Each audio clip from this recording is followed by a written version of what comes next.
What is going on, everybody? We're back. We are.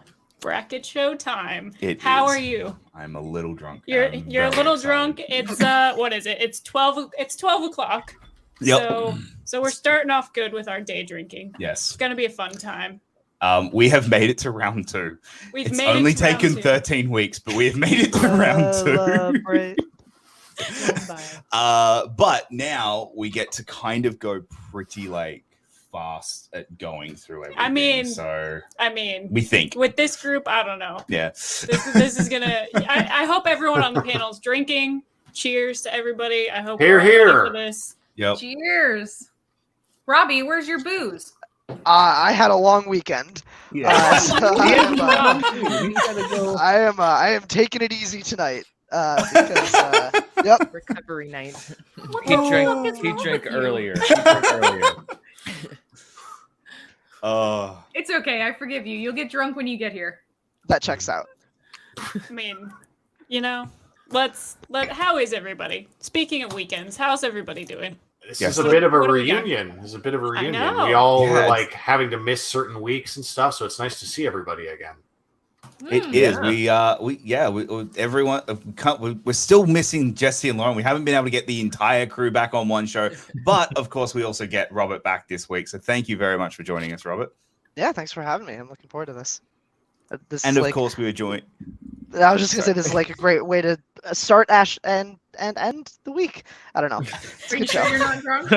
Yeah. Cool. Still hung the last 2 weeks, not just the last 2 days, but the weekend before that, when I wasn't on the show, was also a very long weekend.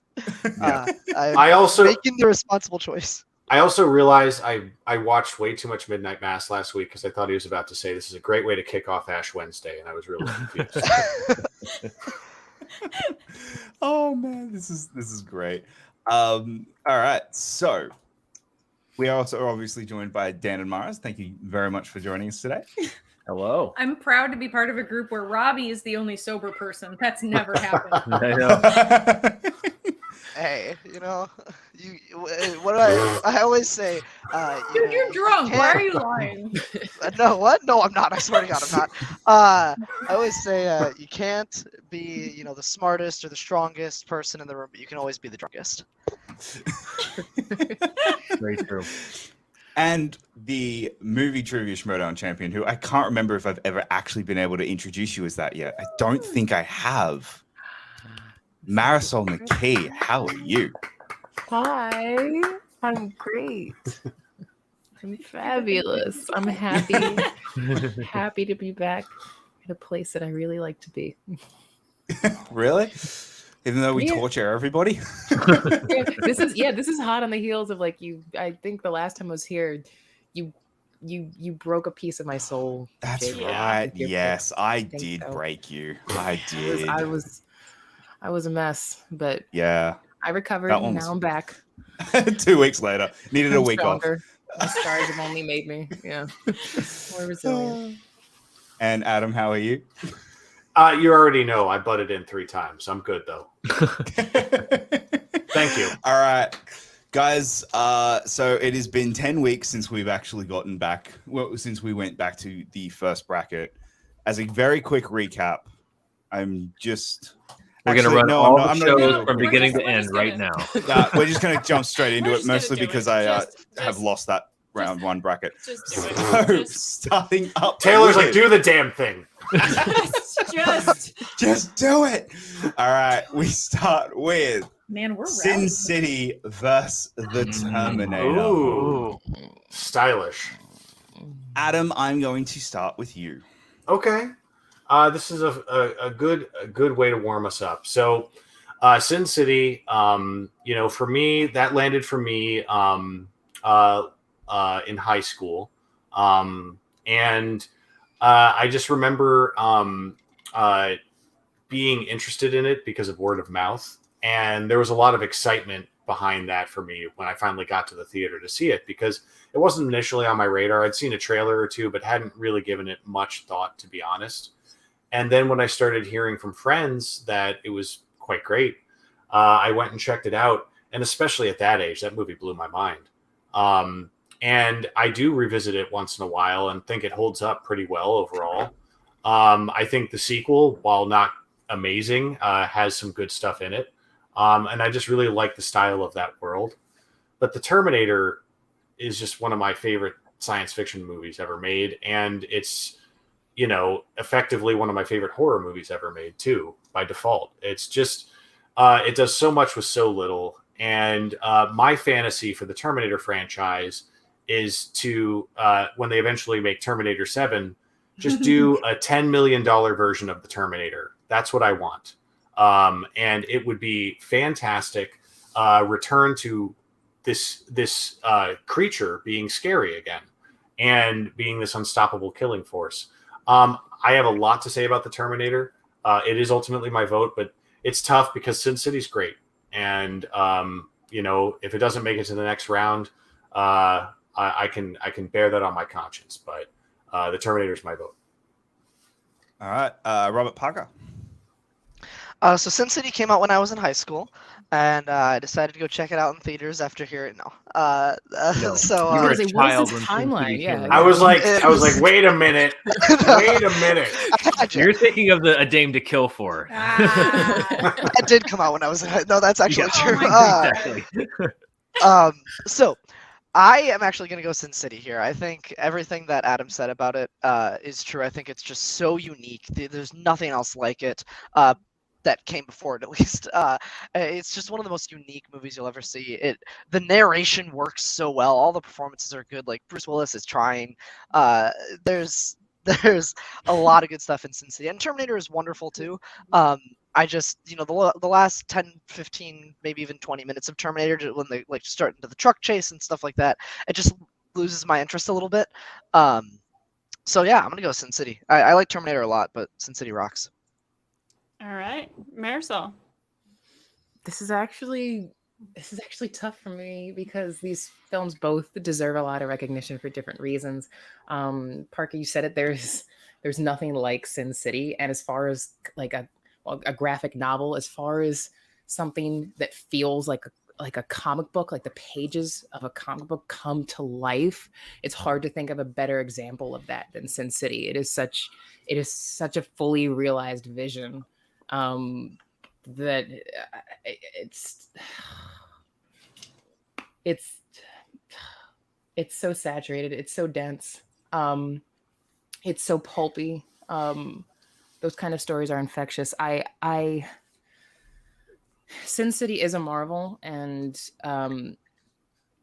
it's really hard to stack that up against the impact of Terminator. And if there's something that I love, this is my favorite example of a narrative where a victim becomes a hero. And I just love that about the Terminator. Sarah Connor's arc is my favorite thing about the film. And you just have to put it in context. Like, Sin City is special and unique, but even the things that it accomplished, while technically very impressive, are still not as impactful as the Terminator was when it came out. Because I was there, because I was alive. No. But I could put it all in context. I can contextualize all of this. And the Terminator does so much for major storytelling on small with indie filmmaking in mind. It's everything that, if you're a lover of film, this is what you love about film. I think that's very well represented in the Terminator. There are lots of things that are represented in Sin City, but not as many in terms of the craft and the dedication and working from the ground up to have a great idea and make a film. When you're starting out as a filmmaker, the Terminator screams all of that. And Sin City is great, but doesn't pull on my film lover heartstrings the way the Terminator does. So they're very close, and I really love both for different reasons, but I'm going to have to edge out the Terminator in this. Okay. Sorry, I was getting another drink. I approve. Mara. This is a really fun discussion to have, but for me, it's an easy choice. I really love Sin City. I love a good stylized film. I love stylized directors. I agree, it totally holds up. And I mean, I like the like connected anthology nature of it. I think that method of storytelling can easily fall apart, but it doesn't in that movie. But the iconography established by the Terminator, Brad Fiedel made 5 monosyllabic tones iconic. It's so amazing. And every time you hear that, like me personally, I just get like amped up. I'm like, oh, I want to like be as bulky as Arnold, and I want to punch a dude and murder him, like stuff like that. That's like me. No, No, like I am. Oh, Not like you'd want to kill me. It's kind of funny. Your mind jumped right to that, but that's we'll talk about that later. we're never gonna get married at this rate. I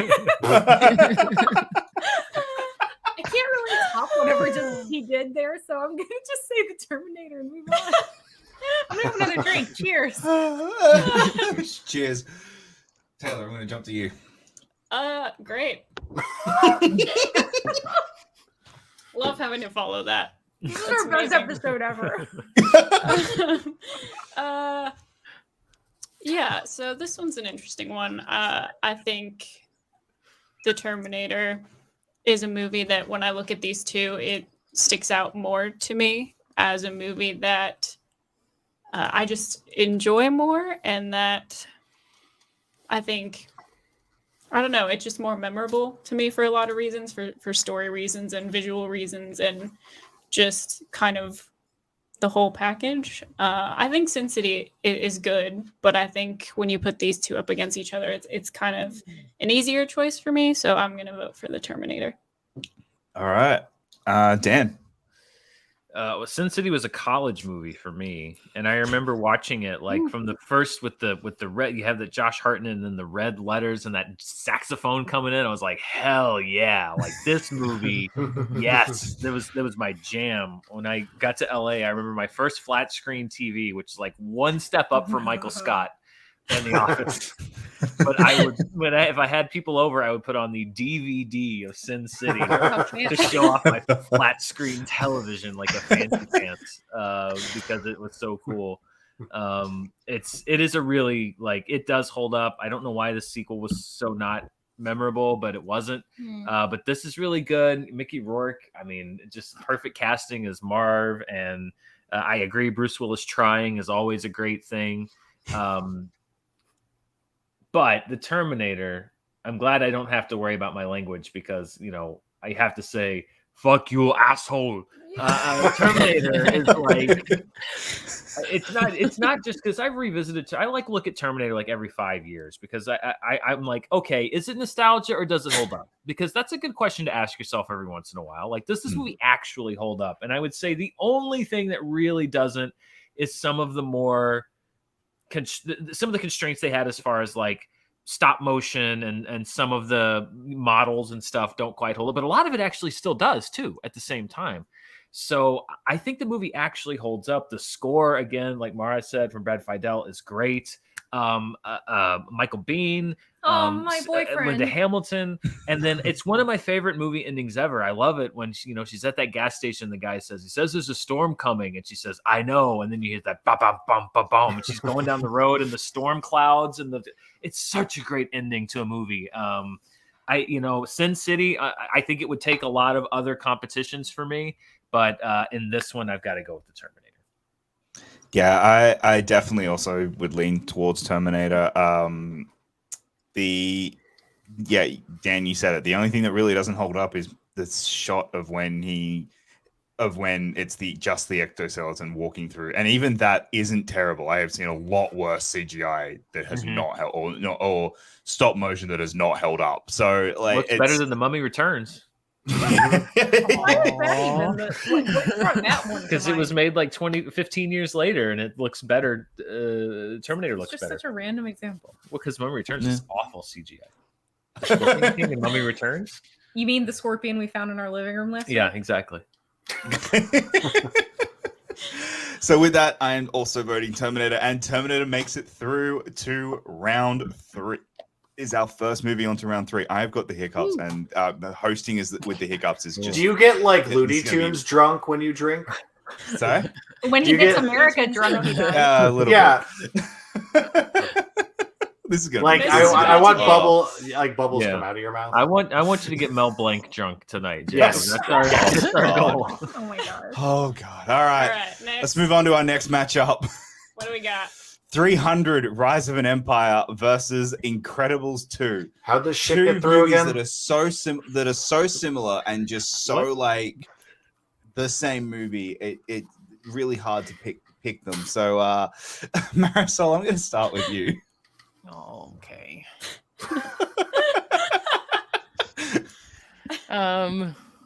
Well, this should be really easy. I similar to many Pixar sequels, Monsters University, Finding Dory, I'm underwhelmed by The Incredibles 2. I feel the narrative lacks a lot of momentum. And film feels a lot longer. I have more criticism than I think the average person, I guess, about The Incredibles 2. I do love Jack fighting that raccoon, having his little battle royale scene with the raccoon. That scene is insanely fun, but also could have been probably a short, and I still would have enjoyed it. But I think Incredibles 2 suffers from a weak villain, an incredibly telegraphed villain, who looks identical, I feel like, to Tina Fey's character in Megamind, but just a little more flair in the hair. But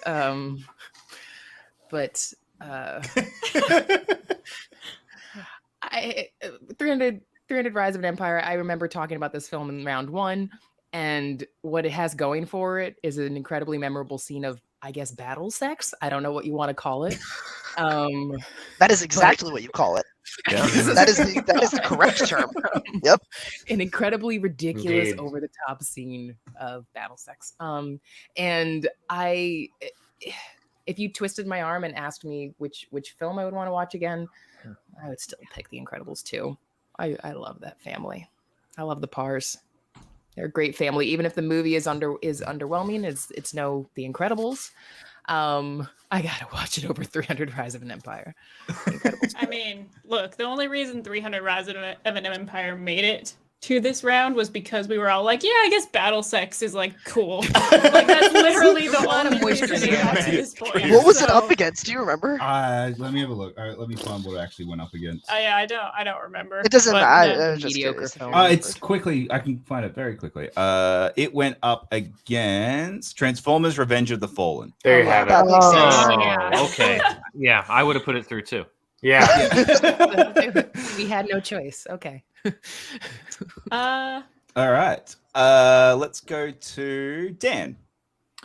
Yeah, I saw 300 Rise of an Empire.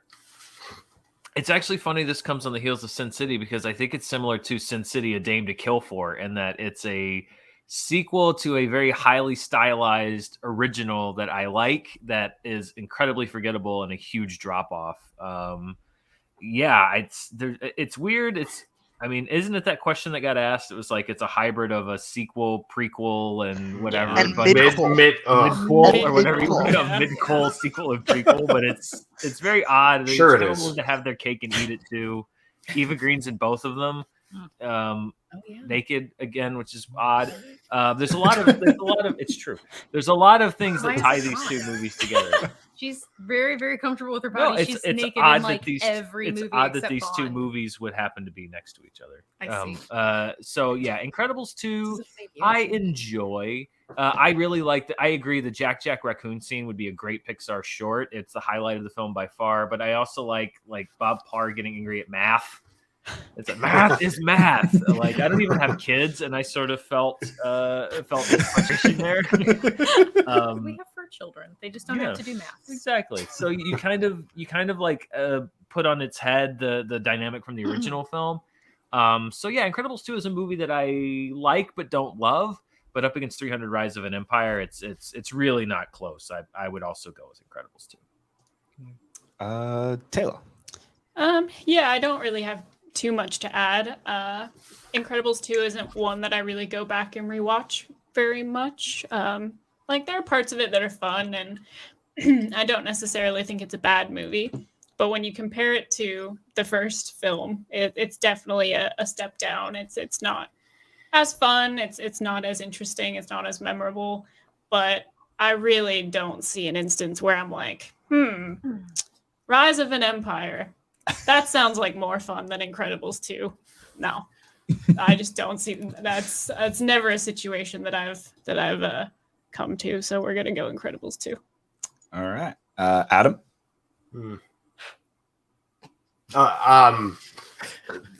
The Thought you were 300 deep in thought then. 300 Rise of an Your name was Empire. Adam? No. 300 Rise of an Empire is I saw that a few years after it came out, and I'm struggling like beyond the copious amounts of sex that were already discussed. I don't remember a whole lot. I do remember Rodrigo Santoro turning into bathing himself in the gold bath and turning into Super Xerxes. Is that what happened? Yeah, it did. Well, they called it that in the comic. They called it something else in the movie, but yeah. Yeah. So Super Xerxes was his name. Yeah. Okay.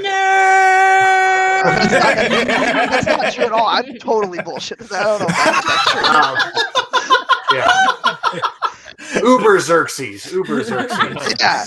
They could have called him the big old guy. Like, I don't know.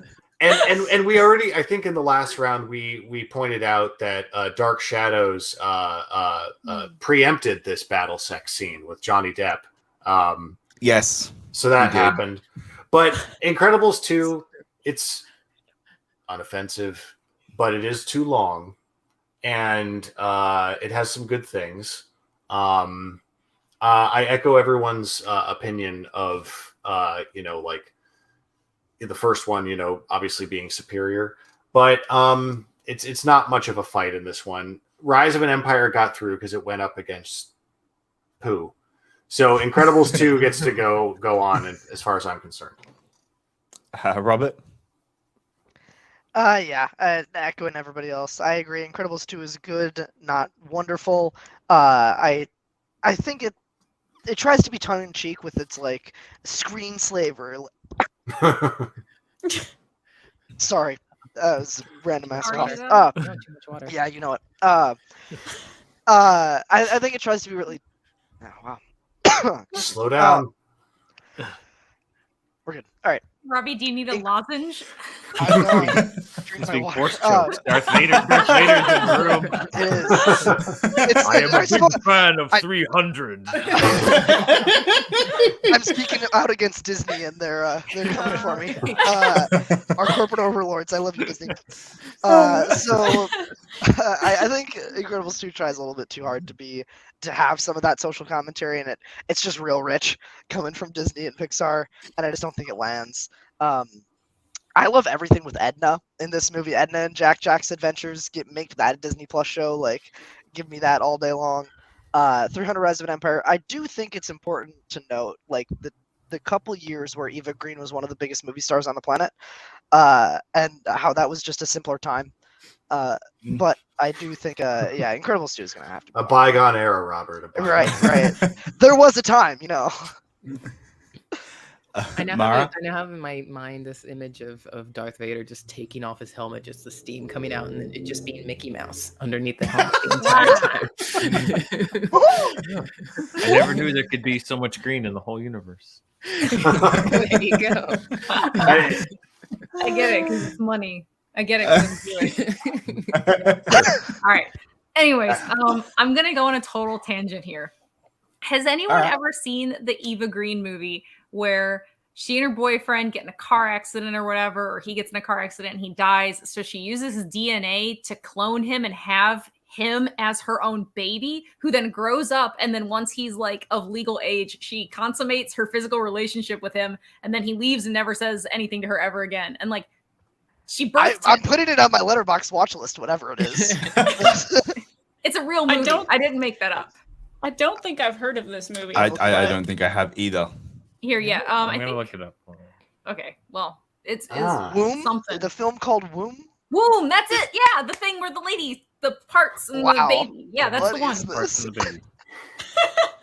I took high school health class.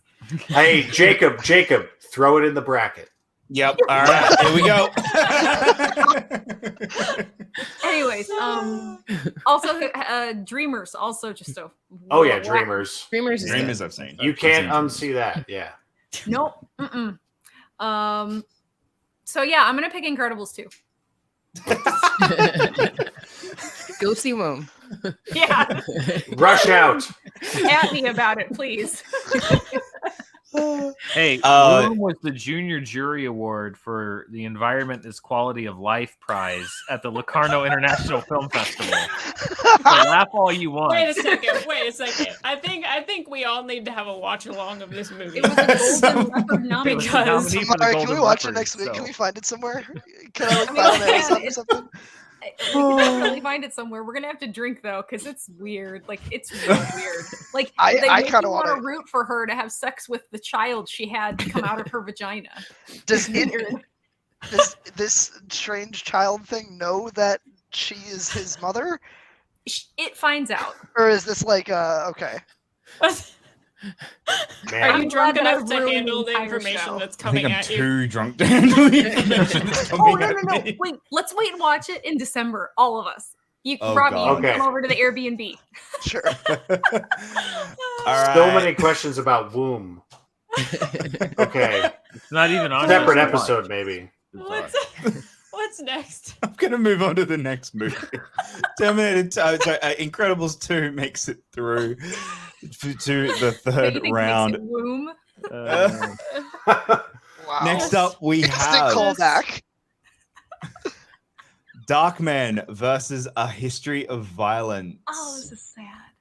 Yeah. Oh. Sorry. Robert, I'm gonna get you. What do you want? Which one are you picking? What do I want? I would like Ferrari, and then for History of Violence to move on. Darkman is good. I love Liam Neeson saying "Take the fucking elephant." Like that's it's a great time. You gotta have that in a movie if you can. The Sam Raimi-ness of it all, like it's very much his movie. It's Darkman's real good, but History of Violence is like it's short, but it packs a punch. That's like a 90-minute movie, maybe less with credits and stuff like that. But that movie moves. The pace, the story being told. I mean, Viggo Mortensen is like just really, really great. Ed Harris is wonderful. William Hurt won an Oscar for like 5 minutes of screen time. History of Violence is a really, really great, quick, like well-told story. Adam. So if you go on eBay, you'll find Womb, but it doesn't come cheap.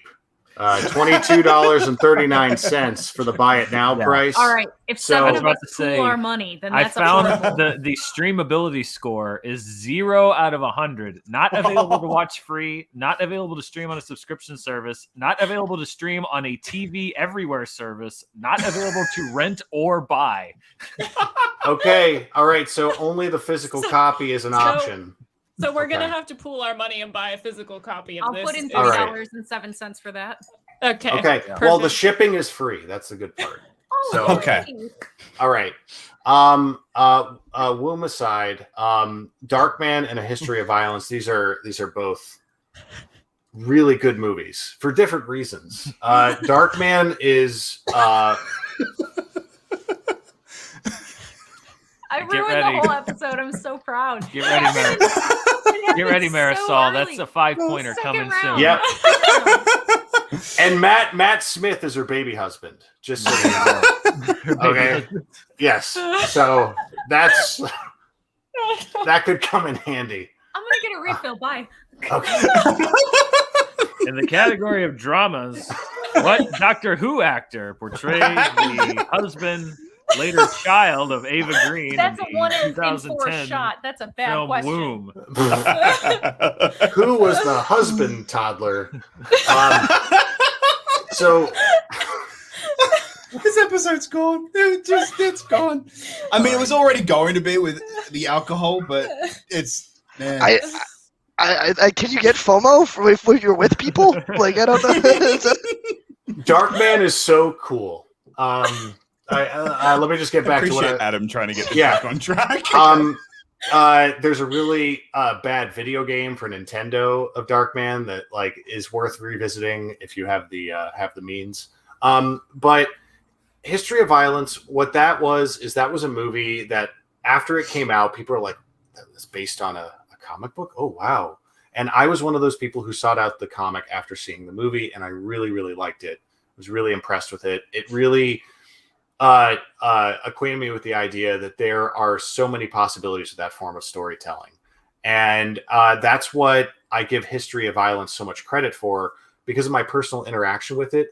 It made me engage with the source material, look at the medium in a different way of the source material, and also reevaluate the movie when I would go back and rewatch it.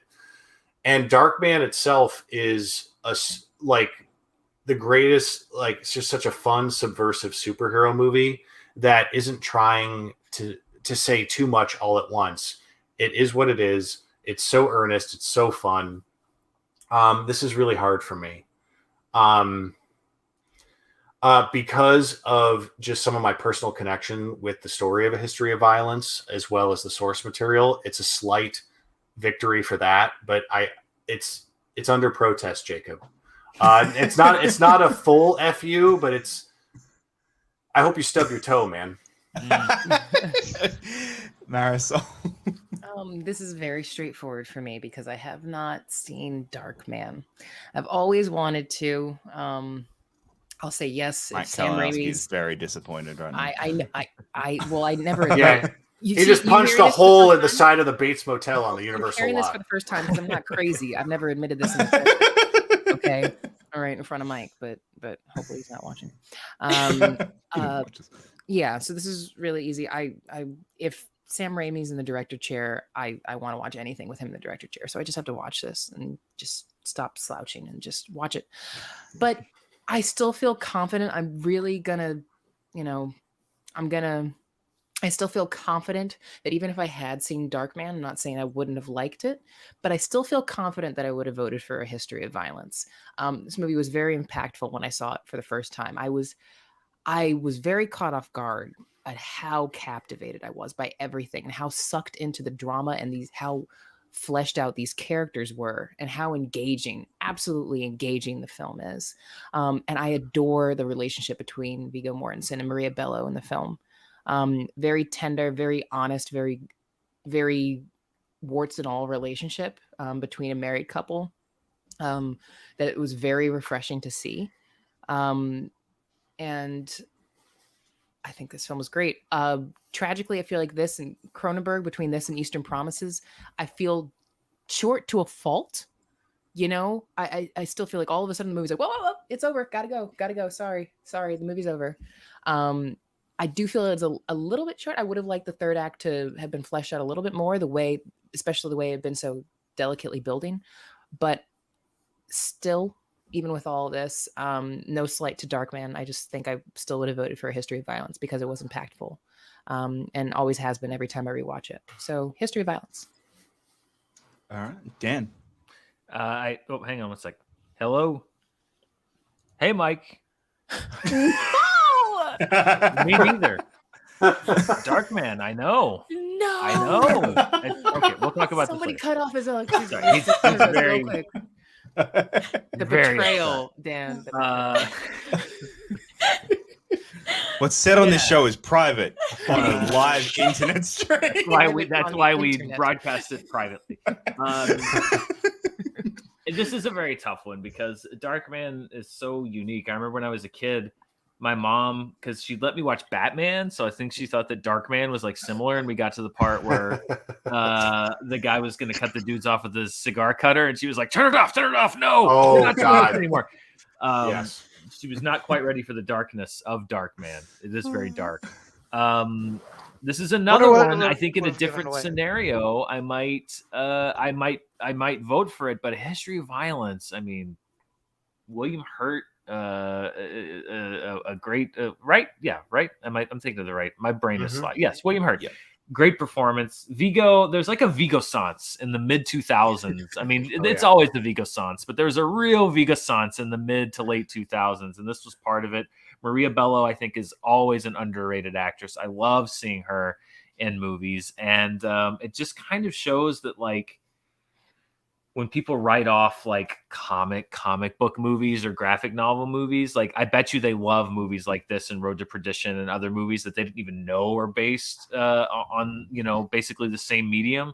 And it's just such a great, it's sort of like, it kind of reminds me of like The Straight Story for David Lynch, or, you know, it's like that movie from David Cronenberg. You're like, wait, David Cronenberg directed that? Because it's like, it kind of seems like it's not quite on the same frequency, but it also sort of makes sense. So yeah, Darkman, there's so much, especially when you look at like who Sam Raimi would become and sort of helping to really invent the Marvel Cinematic brand.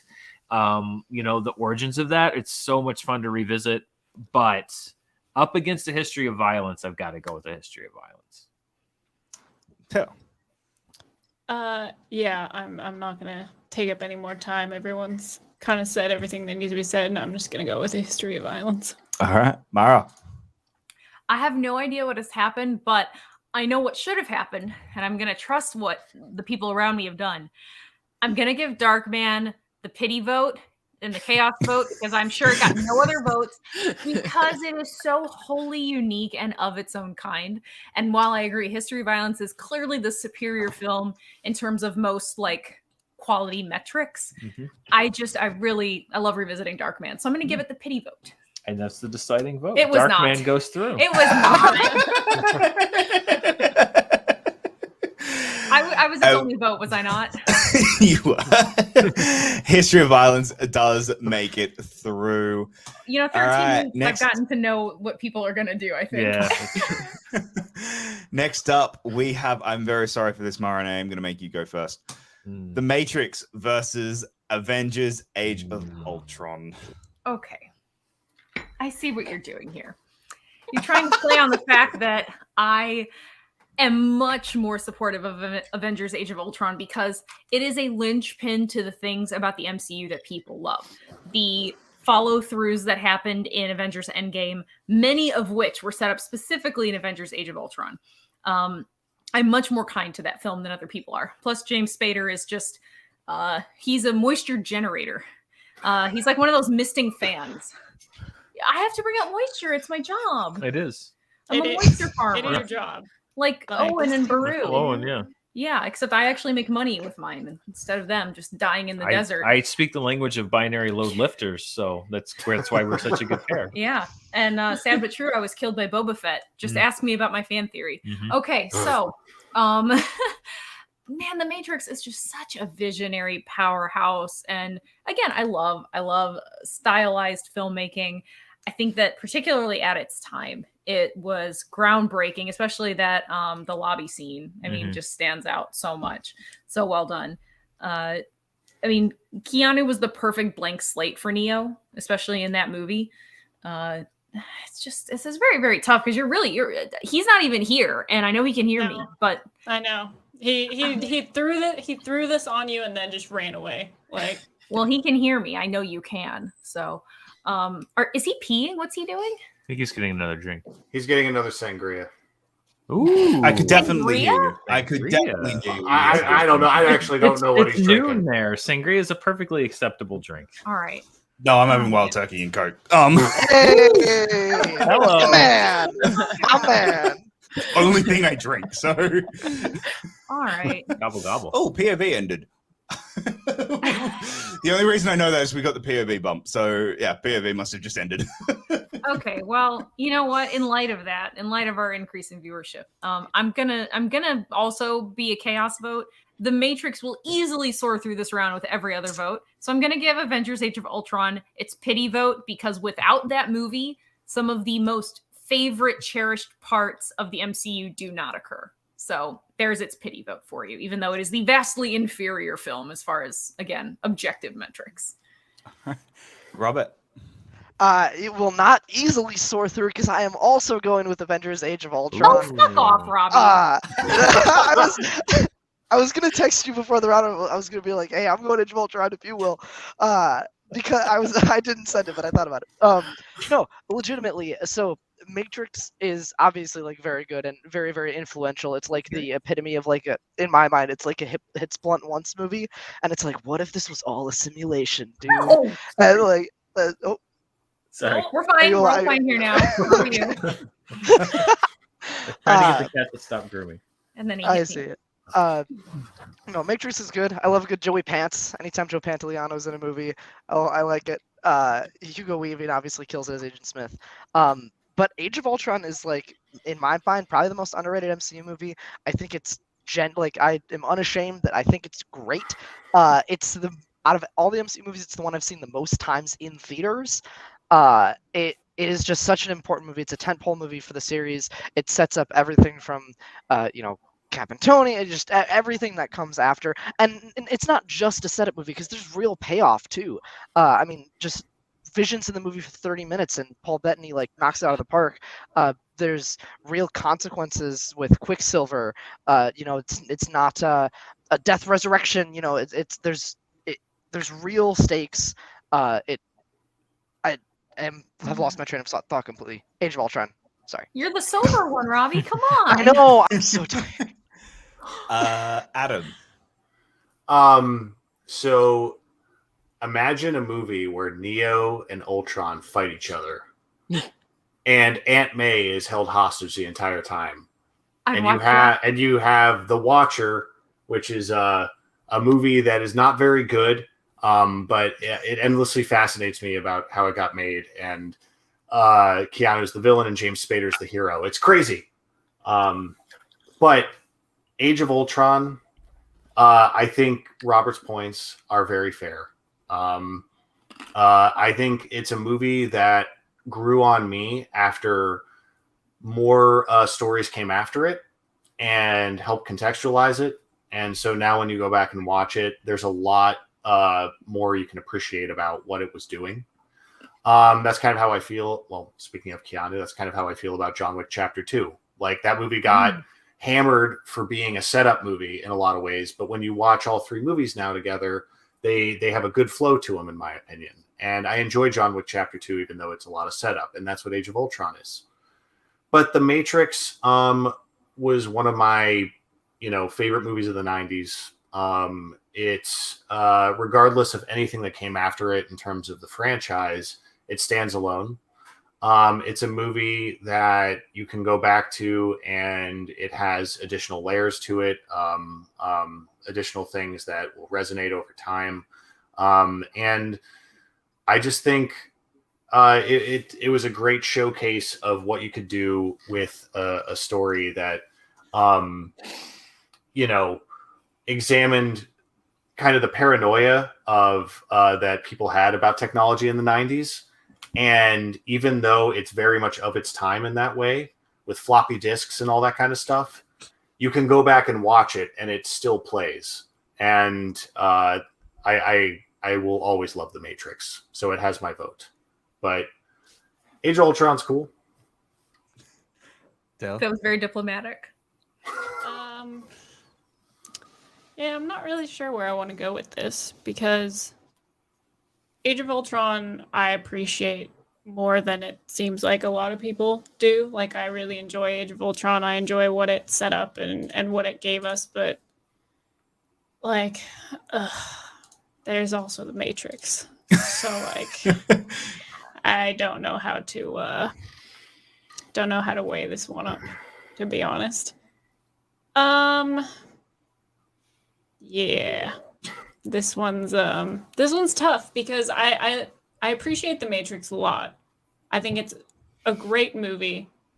I just don't find myself watching it a lot. Not that I necessarily watch Age of Ultron a lot either, but I've definitely seen it more times than I've seen The Matrix. So it's a weird kind of like, do I vote for the movie that like I know is definitely better? Or do I be like, but Age of Ultron, it gave us WandaVision. Like, that. Follow your heart, Taylor. Follow your brain, Taylor. Robert wants chaos. It set up Uplifting Mjolnir. It set up so many things. It set up Avengers Assemble. Think about all the setups, Taylor. All You right, were- all oh, right, whatever. all right. I'll be chaos. I'll say Age of Ultron. Dan's mentally just jumped off a roof. Like, Dan, Save us from You ourselves. love me. please save us. This is This is, madness. I mean, I gotta. Can I I am- hijack? I'm going to say what no one else will say here. Apparently, I love you. Age of Ultron is messy. It is a messy movie. It is the middle piece of the Marvel Cinematic Universe. It has part of a great story, and then the beginning pieces of like 4 other movies that don't even really connect the same way. The Ragnarok they set up was nothing like Taika Waititi's Ragnarok later Whose on. fault is that? That's Taika Waititi's fault. Well, or it's the movie's fault for not knowing what was coming next. You know It's a what else is messy a mess? movie. This stream. This stream It's is a mess. amazing. It's enjoyable, but it's a messy So it's movie. enjoyable. It's an enjoyable mess. But not as much as The Matrix. The Matrix is a revolutionary film. The Matrix is one of the most influential films of the late 20th. I count it as an early 21st century movie. Age Pick of one. No, Ultron. pick a century. Age of Ultron is good. Age of Ultron is good, You just said it's good, so you're voting. but The for Matrix is better. It. But is it? Yes, The Matrix is definitely better. The Matrix is definitely better. I feel like The Matrix gets all the blame for its sequels. Drink and up, Age of Marisol. Ultron gets all the credit for its sequels, and that's not fair. That's not fair at all. WandaVision gave you WandaVision. Age of Ultron didn't give you any of that. That came many years down the line. I'm not yelling at anybody. Age of Ultron, I enjoy, but it's messy. The Matrix is one of the most influential films of all time. So you're I'm voting going for with The Avengers Matrix. Age of I'm Ultron. going with The Matrix. I disagree. Marisol, I'm going to let you go last because I'm going to let you actually have your moment in talking about this movie, and I want to give you the vote. Because yeah, okay, as the guy who is apparently the one person in the world who actually really loves Matrix Reloaded, of course I'm voting for The Matrix. It's one of the best movies ever made. God. Age of Ultron- You just don't enjoy Hot Mess like the rest. We enjoy Hot Mess. Age of Ultron is a very messy movie, but it is enjoyable. It gave us a lot of great moments. But The Matrix is The Matrix. Okay, well, good. Now I don't have to feel bad about voting for Age of Ultron. No, you so don't it's fine. at all. How many people? Marisol, take it and run Exactly. and talk about how much you love this movie. It's This just is a very so comfortable clear that couch, some by the way. people, It's wonderful. Very nice. some people on this panel are forgetting to know thyself. Okay, all right, all right. It's very important. Yeah, like you, like I. Okay, yes, thank you, Dan, for emphasizing that The Matrix is one of the most revolutionary films of not only the decade, just in the wider spectrum. Like, look. We If broke we're her. having a conversation about the MCU, then you can. I think we can defend Age of Ultron until the cows come home. If you're trying to talk about how it connects to the other films and what it sets up, that is not a strong enough argument for why it should be one of the most. Oh my god, you have pet cows? Oh my god, that's amazing. No, just until the cows come home. The Matrix is a stunning film. It is, besides being one of my favorite films of all time, it is an absolutely iconic, barrier-breaking, genre-redefining, monumental film that sent the Wachowskis' career into the stratosphere, and its impact is off the charts. I'm losing my words a little bit. It's phenomenal. There is so much. There are so many iconic frames. Everything about the Matrix. Everything. You can pack more legendary. Whether it's framing, whether it's camera work, whether it's special effects. There's so much packed. Even just on a filmmaking level, there is so much rich and to enjoy from just like 5 minutes of the Matrix packed into that film, that you would have to comb through about 90 minutes of Age of Ultron to compare, in terms of cinematic weight. I'm sorry, it's no contest. I'm not sorry.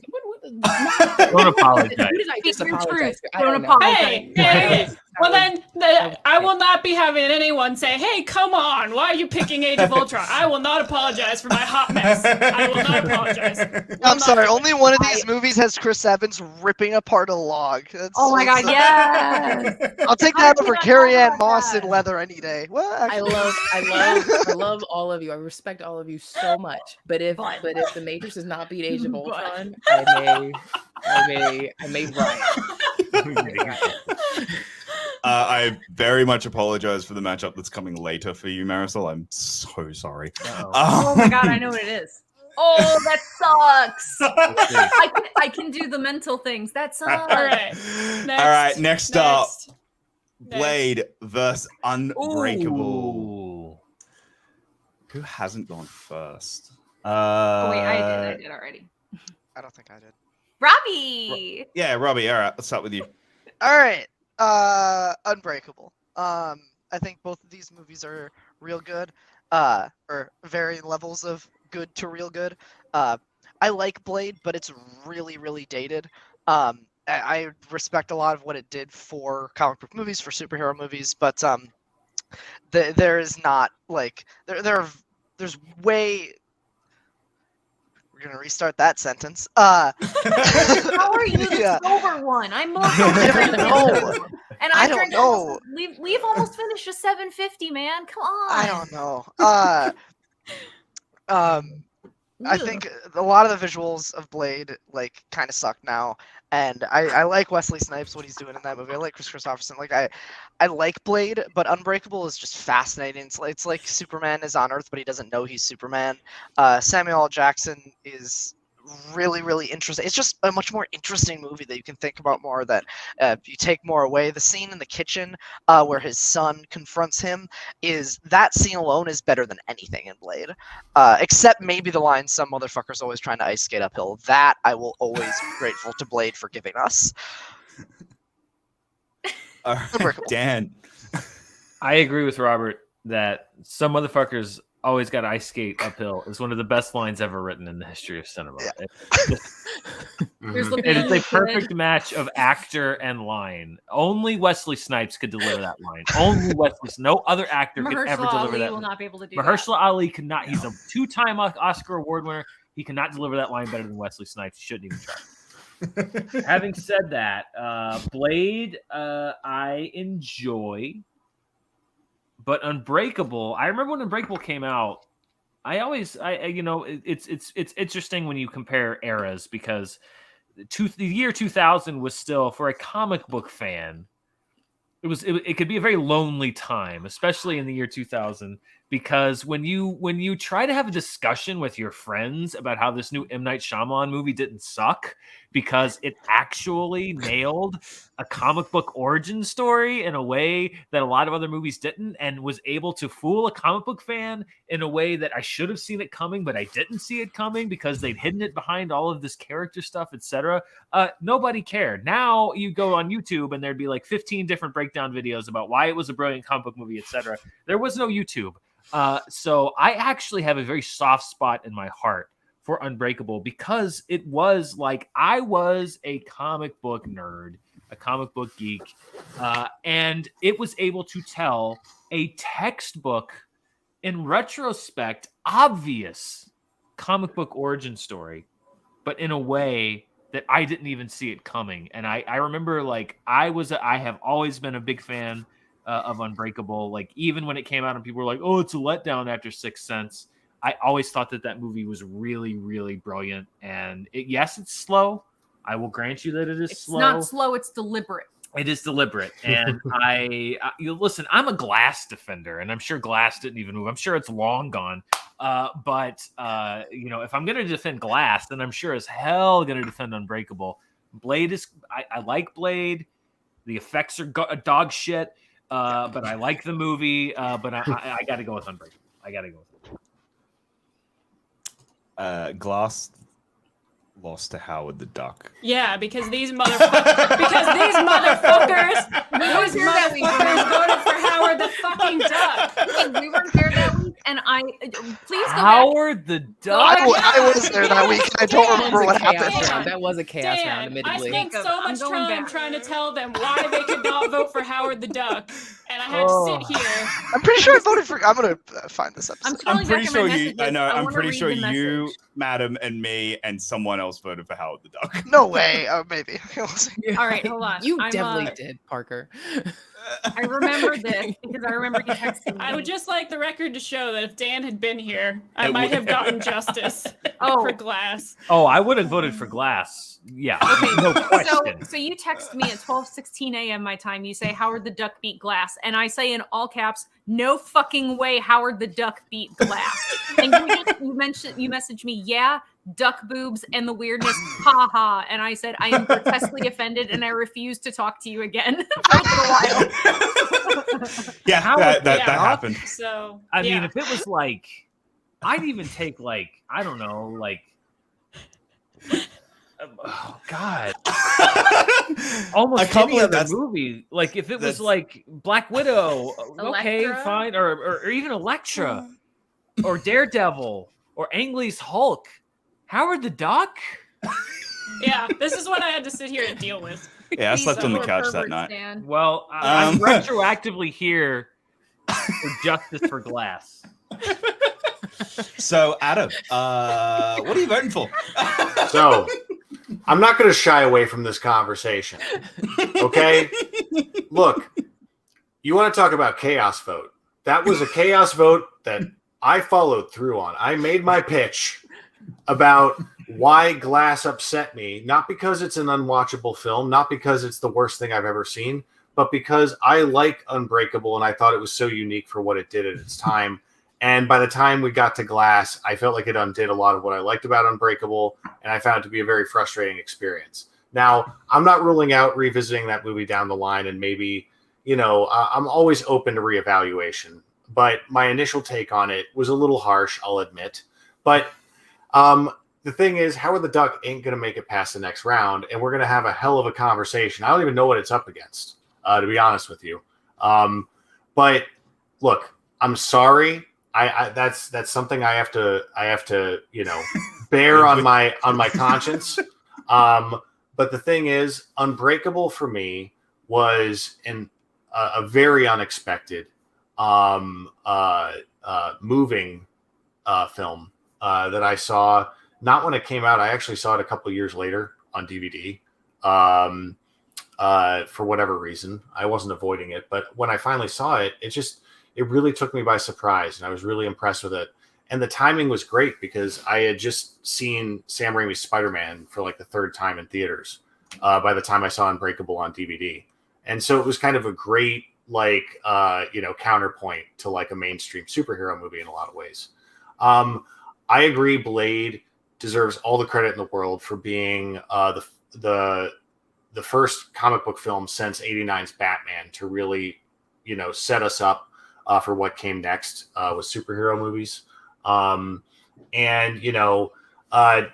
Steven Dorff's, little floating blood drop arm is lame looking, but there's so much in the movie I like. I love the recurring gag with Donal Logue just getting punished. That's really amusing to me. And Chris Christopherson, I grew up listening to his music. So when I saw him in that film, it kind of took me by surprise. I wasn't at that age when Blade came out. I wasn't as acquainted with Chris Christopherson as an actor. I hadn't seen A Star Is Born or anything like that. So seeing him in Blade just kind of blew my mind. But Unbreakable, I do think is the better movie overall. It's the movie I revisit more often. And yeah, sorry about Howard the Duck, guys, but it's because I like Unbreakable a lot, and Glass bothered me. And then it's not my fault that people started voting for Howard the Duck. That's on them. I only voted for it once. I didn't vote for it more than once. I'm not angry at him. I'm just disappointed. Yeah, well, it was a protest. Join the club. Marisol? See what happens when you skip. We were busy hanging out with friends, Adam. We were in Sam and Rachel's car asleep, We are your Adam. friends. I was sleeping off a day drunk wine. After Drunk. throwing wine corks at Mike Kalinowski's taint, all right? And- I was busy. Mark Riley had a drone. There was a lot of things going on. Well, Mike Kalinowski's Oh, taint Lord. is why glass is 6 feet under now. So There was a dog. Oh my god, there was a doggy, a wine doggy. Her name was Kaya. wine doggies are great. Mass. That's the Guys, name of I that's the realized- name of Willow's wife. Guys. Together. Guys, you realize what you've I love done to Kaya. me? I've never actually seen Howard the Duck, and now when I sit down to watch it, I'm gonna be like, Mike Kalinowski's taint is the only thing I can think about, and That's this is less really disturbing unpleasant. than what you're going to see in So, Howard the Duck. I'll promise Like, you. Do you know what a duck penis looks like, Taylor? Please Google it now. Please like, don't. I'm- course Please you It do. looks do. like you ever like stretched out a slinky, all right, down the And it has stairs. barbs on it. And it has barbs, Taylor, Yeah, barbs. and then And add some duck barbs to vaginas. it. Yeah. I'm gonna need you to. Marisol, Oh, Please hold rescue this. on. Where did You're We really may have to refilled that actually- wine like a being ninja? together, aren't That you, was Marisol? I'm not gonna lie, we may have to change the show to a Friday night just so we can continue always being drunk. I'm pretty sure I was when I voted for Howard the Duck. It was week pretty sure 13 you that were. we figured out the secret formula to this bracket show. Get everybody drunk. you got like Robert Parker's over here is like, I'm sorry I voted for Howard the Duck. It was a phase. I don't know what I was thinking. I'm pretty sure I had three too many beers that night. Robert, have you ever tried not voting for Howard the Duck? Are we in X-Men 2 now? Yeah. Have you tried not being a mutant? I will not be swayed. I feel like I'm a one woman army here somehow in the room with some of these picks. But I'm gonna get up here and defend the shit out of Blade because I skate uphill, Marisol. Do it. Yeah. I must. I just like I look. So there are some definitive, especially when you're looking at before we even get to Iron Man, before we even introduce the MCU, we're talking about some definitive. We had only so much. I'm gonna, I guess, Dan speak for a little bit. Like I'm gonna piggyback off of what he's saying. Like, think about what we had in terms of comic book representation and what it meant to see them on film. And there were some actors who just seemed to capture things and capture them better than you couldn't see anybody else in those roles. Christopher Reeve as Superman, definitive. Okay. By the time we were getting, Ryan Reynolds as Deadpool, nobody else should be that. That's perfect casting. I love Hugh Jackman as Wolverine. I think Wesley Snipes as Blade accomplishes that. And let's think about it for a second. I'm going to play this card. Let's think about it. Like, before that, in terms of seeing a black man as a superhero on film, we fucking had Steel and Spawn. Meteor Man. Meteor Man. I'm sorry. Meteor Man. And we had Meteor Couldn't Man. help her argument. My point still stands. I just think that Snipes was that was the right fit for this character. Extremely iconic. And when I stack the two next to each other, I will 1,000% rewatch Blade before rewatching Unbreakable. Unbreakable is one of those films that gets a lot of credit for the ideas, as do a lot of M. Night Shyamalan movies. They get a lot of credit for the ideas, but not as much for the execution. And I'm not trolling. I do think that Unbreakable is dour. By the time you come to the revelation at the end, and I have been on the rewatches of it, exhausted by the time we get to we have our revelations at the end of Glass. I was a little bit exhausted. I can separate enjoying the ideas from Unbreakable with actually how I feel, objectively about the film. And the film still leaves things to be desired. Blade is quite fun. I do. It's got to be Blade, man. It's got to be Blade. Blade is important for a lot of things, for representation, for early Marvel. One of the earlier films that Marvel got right. Marvel had this like 1, 2, 3 punch every 2 years. 98 with Blade, 2000 with X-Men, and then 2002 with Spider-Man. And I think Blade really kicked it off. And I think it's a good film, obviously not an excellent film, but I think it's a good film, and it has sass and style for days. And it's one of the vampire films that I like to revisit a lot. It's a fascinating take on vampires that you don't see a lot. I'm running out of things to say, but I mean, she's not wrong. Blade, man, Unbreakable's dour as fuck. It is. It is. Do you realize It you is. sounded like such an LA native just then? Did I? Yeah. Like the accent was very much like stereotypical, or like I grew up in Venice Beach. Yeah. Unbreakable's dour as fuck. Oh my god, like let's go to Galleria. This is my favorite episode. Please clip out like 17 clips of this, especially the wound shit, and put it on the internet for people. All right, this highlight reel for this episode is gonna be something. Okay, so I feel like we've been debating this for 45 minutes. Yeah, I feel like we have to. I know. Look, I'm gonna make this real quick. I would prefer to watch Unbreakable. So there you go. Mara. I would like to begin my time with a question to Adam. Adam, just in a general sense, because I agree there are gradients to things, do you like the movie The Last Jedi? Yes or no? That's a very loaded question. Shut to up. ask on the internet. If this is leading towards an argument to support why Glass is good, I am not in any way doing that. Okay. Well, could I distract you with this Blade the Duck illustration that totally exists?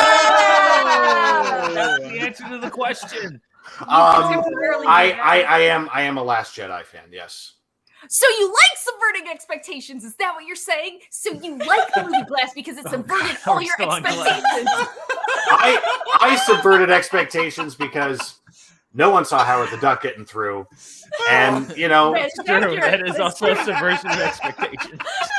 And I want to see this Blade. I need Is to find this this like Blade a the Duck quadruple, comic like book. cross, like I subverted your expectation to subvert the subversion of expectations.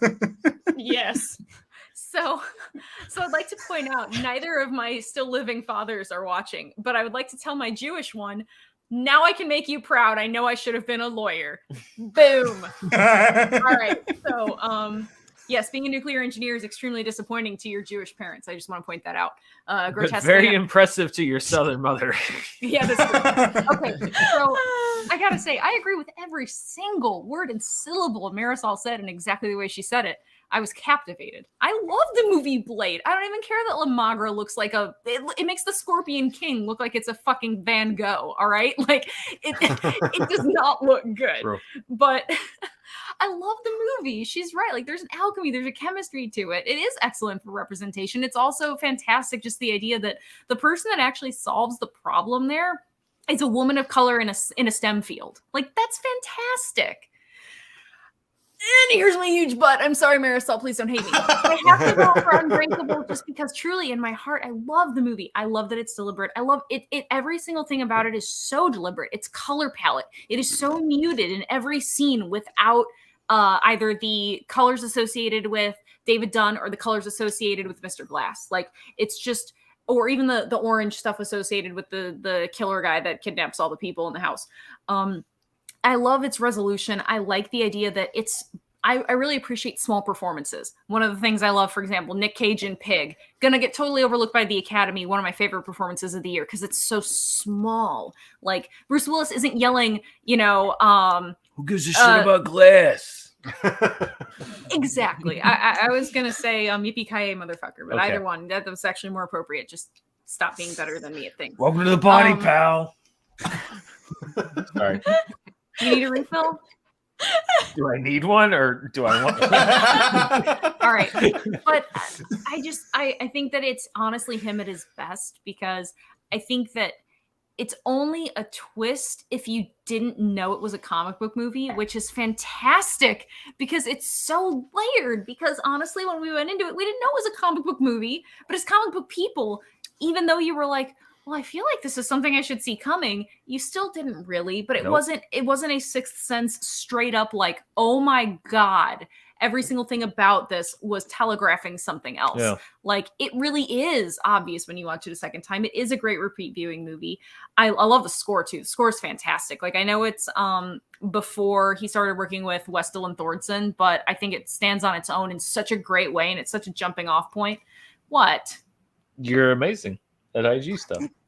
Says the person that hasn't played a match since May. Yeah, but you know Westell and Thordson. Everyone knows Westell and Thordson. I'm... Robbie Parker knows Westell and Thordson. Well, he knows him, but that's like That's not everybody. because you study together.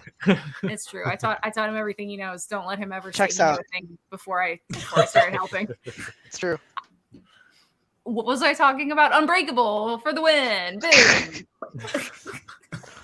Please tell me it's going up against Howard the Duck. It's not. By the way, William, I am making fists with my toes on the carpet right now. William, who are you talking to? William Harold. Oh, I thought you were talking to someone So on the just walk show. around. Oh no. Just walk around in the room barefoot. I'm making fists with my toes right now. I thought that was your.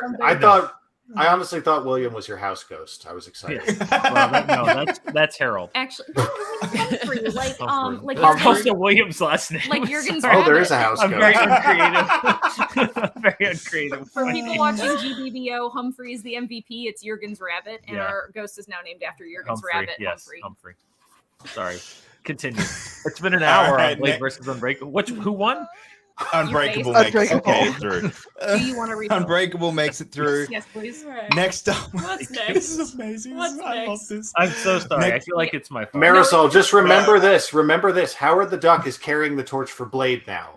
That's a thing. That's a thing that we all agree on. Okay. Yeah. I have to vote for Howard the Duck because I at least have to say the thing that won that part of the bracket was the thing that beat Glass, or else it's not worth it now. Yeah. So I'm Right. on the Duck There's train. so much behind Howard the Duck that's Get up really the duck important to consider now. I'm on the Duck train. What's Quack next? quack. And now that there's all this synergy with Blade, I'm very excited. Next up, we have Labyrinth versus Iron Man 3. Oh, shit. Adam, you look very excited, so I'm going to go you first. Okay. So yeah, I think Iron Man 3 is neat. It's when I saw it, like a lot of people kind of threw me off. Saw it a couple more times, definitely grew on me. It's not a movie I'm compelled to watch a lot, but I think it's interesting. I like that it gives us time with Tony outside the suit, and makes him, forces him to be a bit creative. That's all very cool. I mean, Labyrinth has a little bit of an unfair advantage here because, it's just a film that's been with me longer. It's not, for me personally, like if this were between Labyrinth and Willow is my favorite of like those fantasy movies from the 80s. But Labyrinth is, at least in that upper echelon.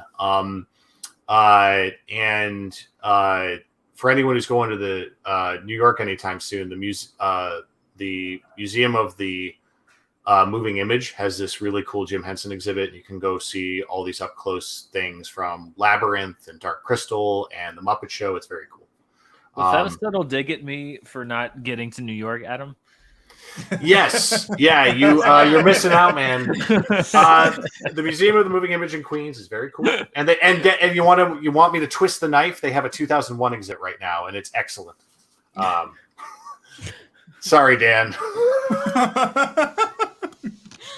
There's still time to book your ticket. But Or no just money. drive. Just drive, If I leave now, I think Greyhound will pay you to take a Robert, bus you got there. the house Yeah. this upcoming weekend. Mara and I'll be gone. Sure, Just I'll come, take come care of and the hang out in the house. house with everyone. Yeah, that's fine. But they literally have David Bowie's costume with the codpiece and everything on display, and they have Jennifer Connelly's cute little outfit with the vest and all that. So it's a cool exhibit. But Labyrinth is a goofy movie, not to be confused with a goofy movie, but it's really really funny in all the right ways for me. The music is memorable and catchy. The practical puppetry is fascinating to me. It's of its time. Parts of it are dated, but it's more meaningful to me. So I vote for Labyrinth.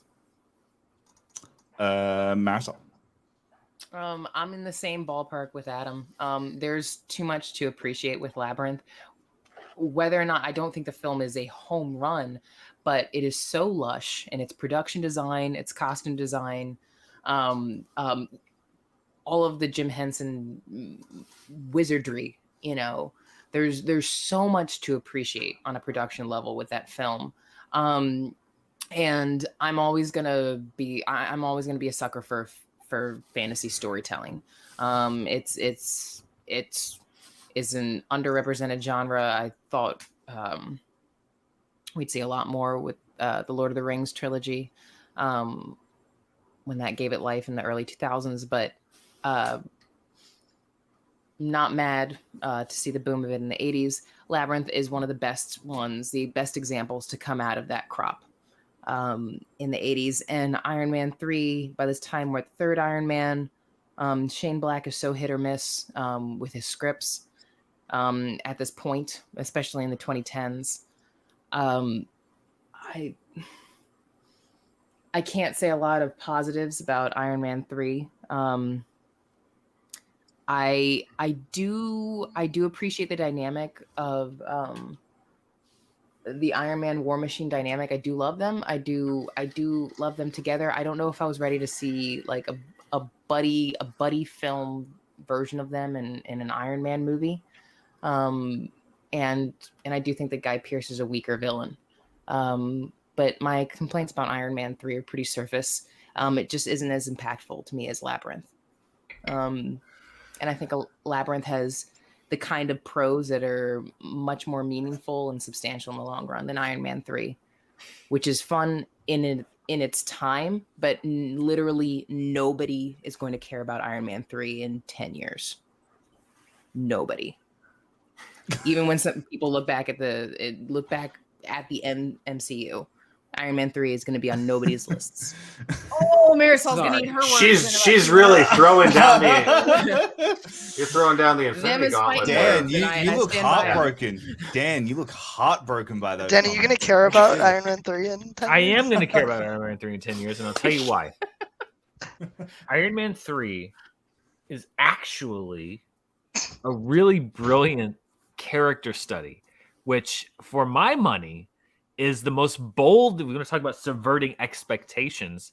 Let's take the guy who's in the suit and take him out of the suit for 80% of the movie. You took my thing. I'm sorry. I didn't know. Yeah. I feel like there were two camps. There were people that love the Mandarin. Will never see me coming. Ooh, Chinese fortune cookies downstairs. are an American invention. Do you Yes, want it? please. I'll crush it with my fist. Okay, good. And thought it was terrible. I thought it was great. I loved it. I laughed. I thought it was such a great way to turn this character around. And now you've had some kind of follow up with that in subsequent Marvel movies. I think Iron Man 3 is really unique in the Marvel Cinematic Universe because it is so much about the characters. I love this buddy cop dynamic between Tony and Rhodey. And just the way that but you also have great sequences. You have that. I love that sequence in Air Force One when everybody gets sucked out Barrel and he's got to monkeys. come down and save everybody. And then it's revealed he's not in the suit at all. Like, and even the end of the movie where he says, "I am Iron Man." And it's this realization from Tony that he He, not the suits that he's been working on obsessively. He is Iron Man. He has the thing removed from his chest. He understands. It's a great character moment. It's a great character beat for Tony. And I love what they did with his character in that movie. It would have been very easy to just put him in the suit again and have him fight. And Shane Black went kind of the opposite way. And I understand that it's divisive, but at the same time, I respect the way that it went, and it kind of went the opposite way that you would expect in that sequel. So I'm going to vote for Iron Man 3, despite the fact that my Star Trek loving heart loves that Gates McFadden, aka Dr. Beverly Crusher, is the choreographer of Labyrinth. And the dancing doctor. The dancing doctor herself. And so that's a very difficult thing for me to overcome. But I have always respected, it seems like I give Iron Man 3 more credit than many other folk. I really like Iron Man 3 because it went a different direction than you would expect. And that relationship between him and Harley, the kid, is so good. And the banter back and forth. I love that they brought him back for Avengers Endgame. Just to show how much of an impact he had. I had to point out to you who he was. She did because I have face blindness, but it's true. I'm going with Iron Man 3. Mara? Am I the last one? No. I want to be, please. Okay. Robert? I am gonna take Labyrinth. Although I have come around a little bit more on Iron Man 3 than I used to be. I used to be a little bit more harsh. I do like it because of the character study stuff. I just hate how the next. It's not Iron Man 3's fault. It's what comes later. But the next movie he's in, all of that goodwill, all of the character growth is kind of stamped out, and he's back to the exact same dude from the start of Iron Man 3. Like in Iron Man 3, he's very much dealing with this PTSD, this post-New York stuff, and that is just like left on the cutting room floor for the rest of the MCU. And again, that's not Iron Man 3's fault, but like at the end of that movie, he's throwing the thing in the ocean, he's giving up on being the hero, and then he's back with 50 suits in the night. Like I just don't like. I don't like that. That's a critique of the MCU. Plus, Iron Man 3 it has like some of the worst fake death. Oh wait, they're still alive of like any movie ever, and it's like 3 of them just in that movie, and it's really insulting. And I hate it when movies do that. When they come back like whatever. And Labyrinth, while I don't love it, I don't have a lot of connection to it. I don't like all the fart jokes. I am not the biggest fan of that movie. You do have to really, really respect the production design and the artistry that goes into making a movie like that. So definitely Labyrinth. Tail. I'm gonna make this short and sweet. I haven't seen Labyrinth, so Iron Man 3. Okay. Great. Is this a tie-breaking vote or? Mara, you are going to have the tiebreaker vote. Oh, that's what I was hoping would happen. Okay. And because I am also going to vote for Iron Man 3. I think it is a severely underrated MCU film. That while doesn't land everything, I think it's, and I agree with you, Marisol. Guy Pearce is easily the worst part of that movie. Guy Pearce, the way that the villain of the film is easily the worst part. But Dan, what you said is 100% correct. They instead use this movie to make a character study about Iron Man and Tony Stark. And that's what I really gravitate towards this film, and that's what I really love about it. The twist never bothered me ever. Like I loved it in when I first saw it, and I was the sole defender out of all of my friends that that twist is amazing, and it works so well for this film because it's the only thing you could have done with a character literally called the Mandarin. So I am going to vote Iron Man 3 mostly because I never grew up on Labyrinth. And that movie, when you don't grow up on that movie, it's a very weird and hard movie to get into. So I've seen it twice, and both times I go, it's fine. It's not my type of movie. So I am going to vote Iron Man 3, and Mara, the floor is yours. Forget about the baby. Okay, number one, you're not really selling me. You know how I feel about babies. I know. Kira is the only acceptable baby on the whole planet of Earth. The rest of them are really blah. All they do is poop and be sticky. Okay, so You sound like Alan Grant. I am Alan Grant. He's more the Ellie Sattler than I'm I very am. much more Ellie. I would like to just like find some footage of Mara being the poopiest and stickiest baby in the world. And I was present it to the actually a court. thoughtful baby, I'd like to point out. I was born grotesquely premature with a full head of hair and kidneys that did not work. So I lived in a box for months. So remember the baby. shut up, you don't remember shit. Okay. This is a fortuitous occasion. So as you notice, I did a costume change. She's wearing her poopy suit. It's literally called, I'm not joking. No, it's called a poopy suit in the Navy. Like, this is a former U.S. Navy uniform from when I got out of the Navy, which in 30 minutes Eastern time, because it would have been Eastern time that was applicable because that was where my permanent duty station was. It will have been 10 years exactly since I exited active full service in the Navy. Wow. And one of the reasons why I love Iron Man 3 is because I have PTSD from my service in the Navy. I saw some fucked up shit, and it was still totally worth it because it gave me so many things. It gave me an education. Without it, I wouldn't have worked at a nuclear power plant, and then I wouldn't have quit and then met Dan. It gave me so many things. But I love that an MCU movie decided to do a very realistic portrayal without going like crazy into the cinematography and the sound design aspects that other movies have gone, to show what it's like for someone to have a panic attack, to not be able to be consoled by your closest friend, to not be able to be consoled by the purity of a child's view on life, to struggle, to find a way to overcome those things. Because yes, I'm a very functional person, but I have medication, I have a therapist. Like, those sorts of things really, really play well with me. And much like Jacob, I did not grow up on Labyrinth. So I appreciate the artistry, but I find it hard to watch. Also, I don't like parables for like pubescence and for menstruation because ew. So yeah, I'm gonna, because of the menstruation, I'm gonna vote for Iron Man 3.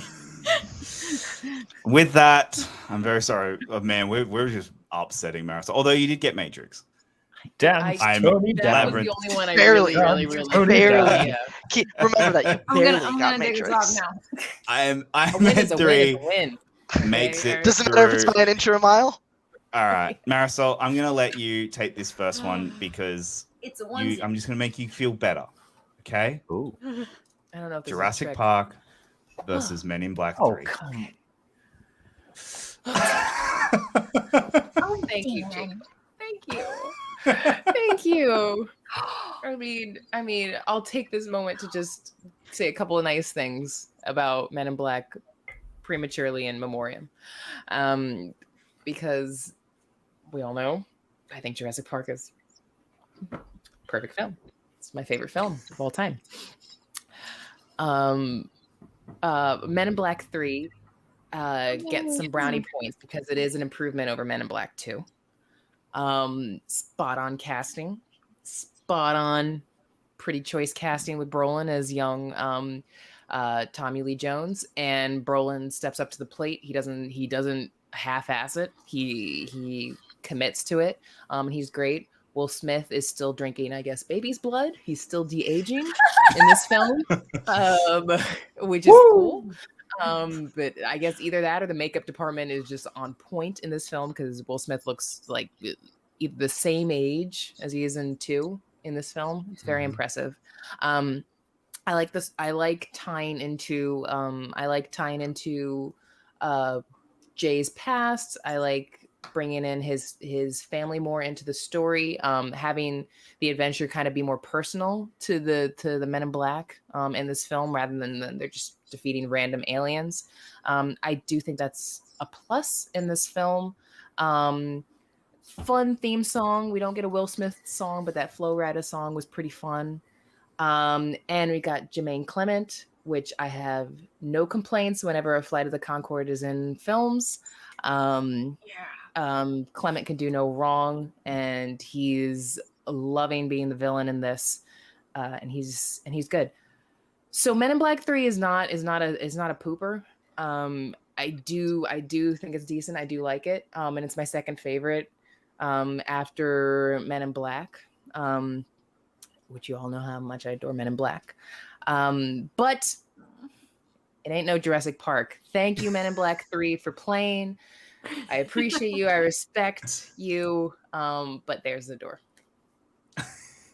Dan, I think you were about to curse my name. Me? No. No, this is Oh. an easy choice. No, this is I bless you. I bless your name. Oh, okay, cool. All right. But you'll Cool. take it back. You'll take it I'll back. take it back eventually. No. Due respect to Josh Brolin, maybe one of the first times I heard the name Josh Brolin. But he great, perfect, spot on. Will Smith, great. I agree. It's the second Blessman. It's the second. We finished the 750, by the way. I just want to point that out. When I brought it up, 750 is done. It's the second best Men in Black Woo, movie. vodka. But it's like saying you're like came in second in a race where like you won by 2 hours. The other ones are awful movies. Jurassic I won't Park. disagree with that. Oh my god. I wish I could like do like a Vulcan mind meld for people that don't understand what it was like to be a 10-year-old when Jurassic Park came out, because it was it was like your dreams came true. It was like everything you imagined in your entire why life didn't you up get to your that book? point. Which one? Oh, my original Jurassic Park copy. The one that's falling apart. The one that's I have a copy of Jurassic Park, the Michael Crichton novel, that's literally just cracking and falling apart at the seams. I've had it since 6th grade. Which was a long time ago. Almost 30 years ago. That movie was so just. Robbie wasn't born yet. Robert was not. Robert's. Yeah, that was a Hell long no. time ago. He wasn't with us. That movie. And I also just like when you talk about how to make a movie and make characters and like do like every character in that movie serves a specific purpose, and the economy of the storytelling. First of all, it's an improvement on the book, which is already good, but also just that movie never gets old to me. Never. It was a formative experience of my life. That's not overstating it. That movie transformed how I saw movies.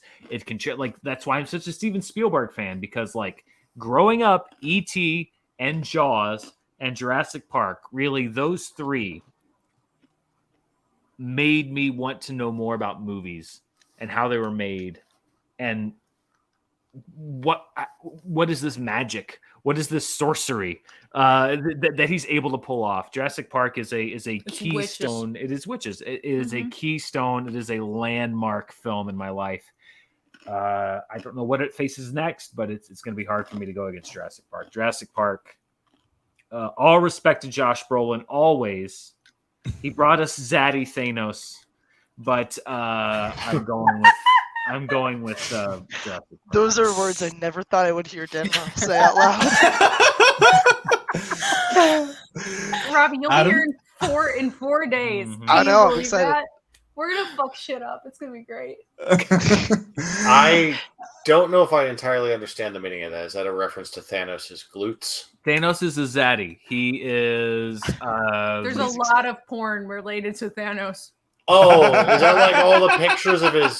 That's what I meant. Like all the accentuated pictures of his. He's butt. a dilf. He's a Zaddy. Okay. Okay, Zaddy. Zaddy. That's what that is. Oh my god.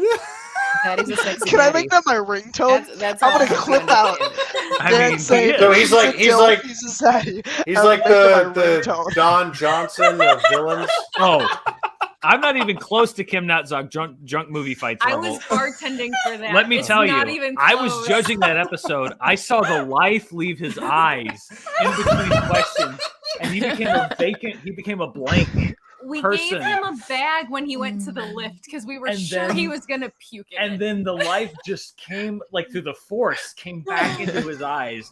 Kim Knapsack was I'm not. I'm drunk. I'll grant you that, but I am not vacant. Kim Knapsack was like, That was like the Matrix. Not like that was like his version of this in drunk movie fights. Kid's a national treasure. Yeah. We should all hope to be like him one day. Yeah. Oh my god. What the fuck was happening? Anyway, Thanos Adam, is a Adam, dope. are you Adam, picking, continue. Adam, what are you picking? For God's sake. Oh, Jurassic Park. Robert? Yeah, definitely Jurassic Park. But I want to say Men in Black 3, I really, really enjoy that movie. Michael Stuhlbarg is wonderful. Duck. What a...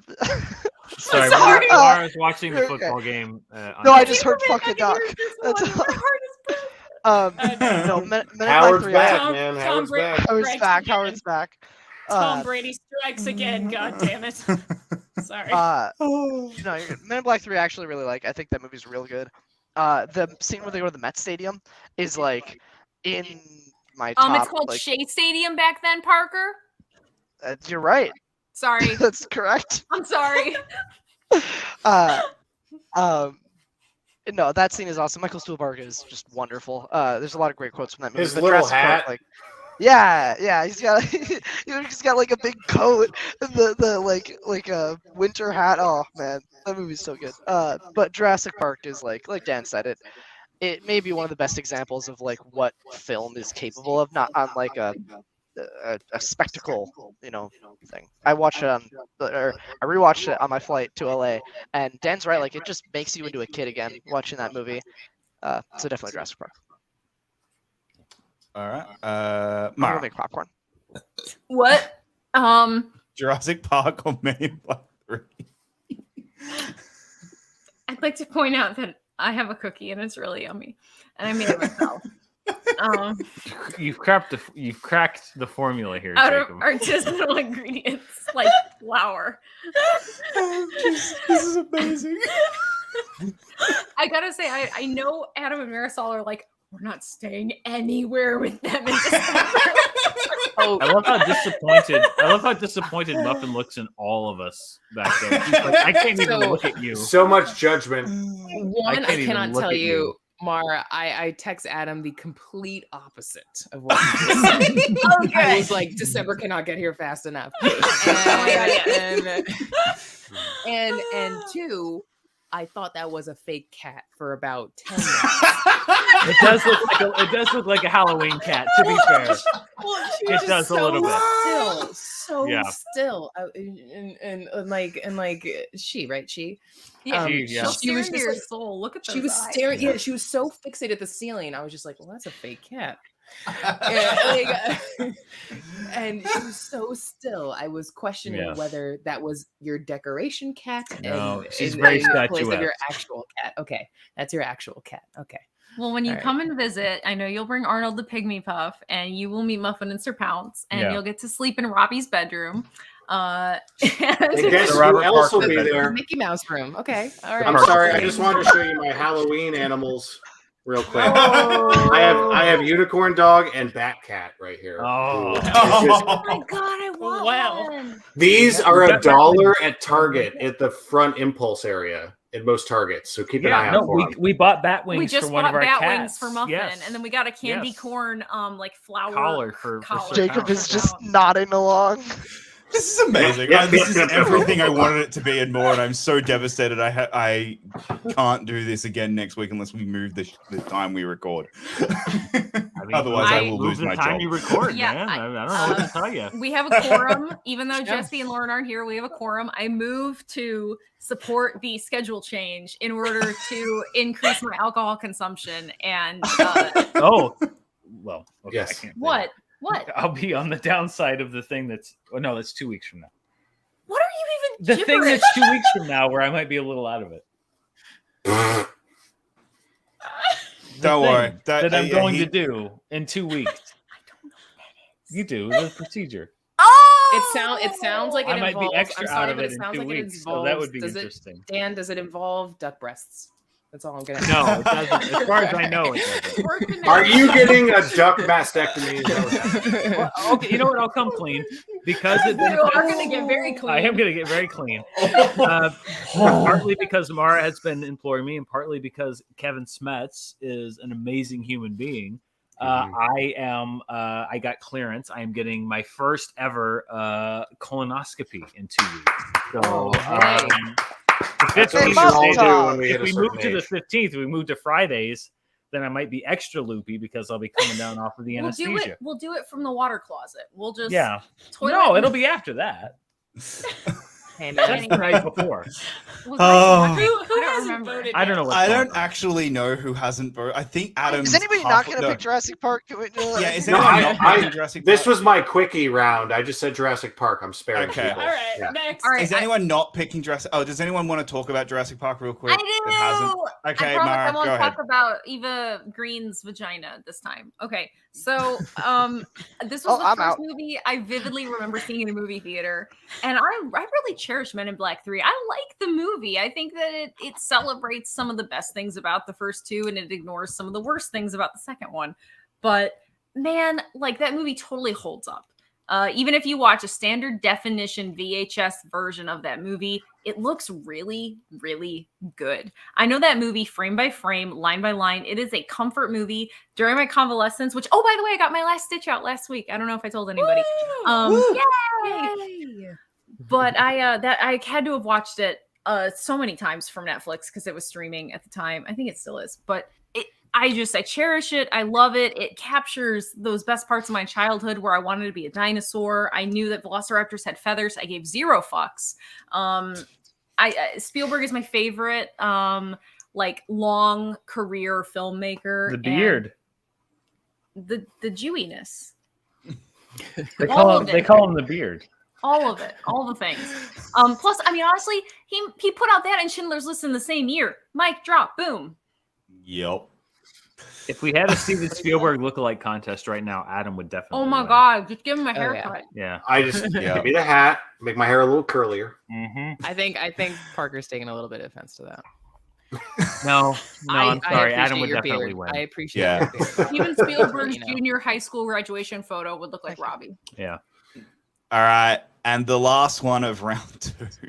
But then we have a whole other thing after this, right? Then we have another. Then Four, we then we have- have another 4 to go. Yeah. All I'm so right. happy. Indiana Jones and the Kingdom of the Crystal Skull versus Solo: A Star Wars Story. What? Jesus. How did either of these get through? Okay, Han so Solo. just to give a Solo. very quick history recap. Yeah. What's the history on this? Kingdom of the Crystal Skull beat Barbed Wire. Hmm. This Yes, is an I'm old one convinced. because I don't know what that beat. I brought up Tamura Morrison, but it didn't help. Yeah. He's This pretty must be hot an back old then. This must be an old one. And then Solo: Star Wars Story, I think, beat Superman 3. A transform. Oh, Yeah. well. You're gonna make him say fuck you, Between Jacob. those two? Okay. I well, think I actually I don't remember. don't man. remember, and it was the only original the bracket has best been lost. representation of the dual identities of Clark Kent and Superman and anything, but that's fine. You didn't Whatever. want to be on that week. I wasn't Dan. on that week. I was doing something else. Whatever. I can't. Dan. No, Okay. was it that way? The problem think is you with might have that. been with that, on. with that I I think you were on, but you were Mara's interpreter. I think. Oh, was that the week that I was Oh, yeah. translating for Mara? I really want to go back and watch think- that at some point because I I remember. think it's that week, or just it's thinking about that next week. I episode. can't remember which one. But anyway, See, what's going to Anyway. happen is you're going to dig up the tape, and I cast the tie-breaking vote for Solo for some reason. You're looking like a dummy. all right. So, Mara, since you went last, Indiana Jones or Solo? All right, so I'm Harrison Ford pointing on purpose because it's Harrison Ford versus fake Harrison Ford. I was very concerned about Alden Ehrenreich's ability to not be a facsimile, to not be like an impersonation. Surprisingly, I was very pleased. I actually thought that the Billy D. Williams impersonation was the thing that didn't quite work for me. It felt like an imitation rather than like, don't do that. Nice shot. I'm sorry, I'm such an asshole when I drink. Jesus, We still have to Jacob, watch the Amityville what the Horror fuck tonight. are you doing? Honestly. God. How dare you? It's COVID, Jacob. Use your elbow. You sneezed Dracula all over sneezed. everything. Dracula sneeze. All right, I'm gonna focus because I can sense impatience. What the fuck was I saying? Oh, okay. So I as a scientist, I really, really, really appreciate the fact that they found a way to reconcile, even though it is a 100% retcon because of the inability of people to use a scientific consultant previously in Star Wars. I love that they reconciled parsecs as a unit of measure versus a unit of time. I really like that. Crystal Skull is a thing. My biological sister liked it, and I haven't talked to her in like 20 years, and she's dead to me. So I'm gonna vote for Solo: A Star Wars Story. Spite, the best reason. I'm gonna go to you next. Oh, cool. Okay. So Now that you're inoculated, yes. I've been boosted, so I'm good. I'm fine. Indiana Jones and the Kingdom of the Crystal Skull, I don't actually mind it as a movie. I talked about this the first time when we talked about it. I have fun with it. Doesn't really affect me too much either way. I think when Solo: A Star Wars Story came out, I was one of the people who liked it the most out of everyone. Everyone was kind of either middling on it or just didn't care about it, didn't see why we needed it. It's not a perfect movie, but I think Alden Ehrenreich is great. And I like a lot of the ideas they were trying to go for. So I'm going to vote for Solo: A Star Wars Story. All right. Dan. This- easy worm tongue. Lady Macbeth. No, I was talking about sex. I wasn't talking about Star Wars. Oh. Well, so does worm tongue. Yes, that's true. Oh,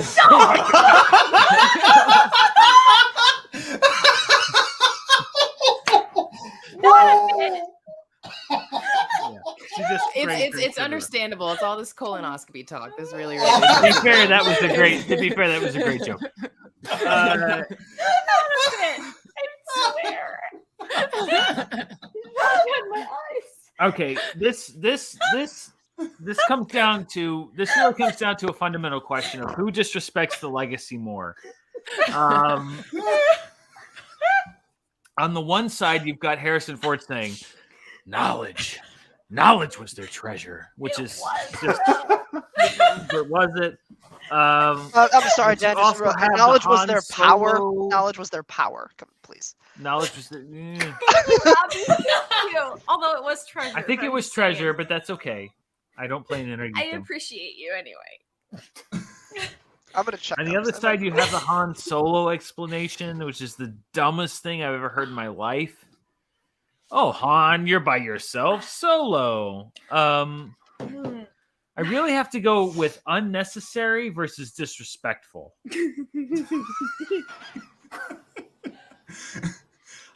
I need to guess which one you're actually picking.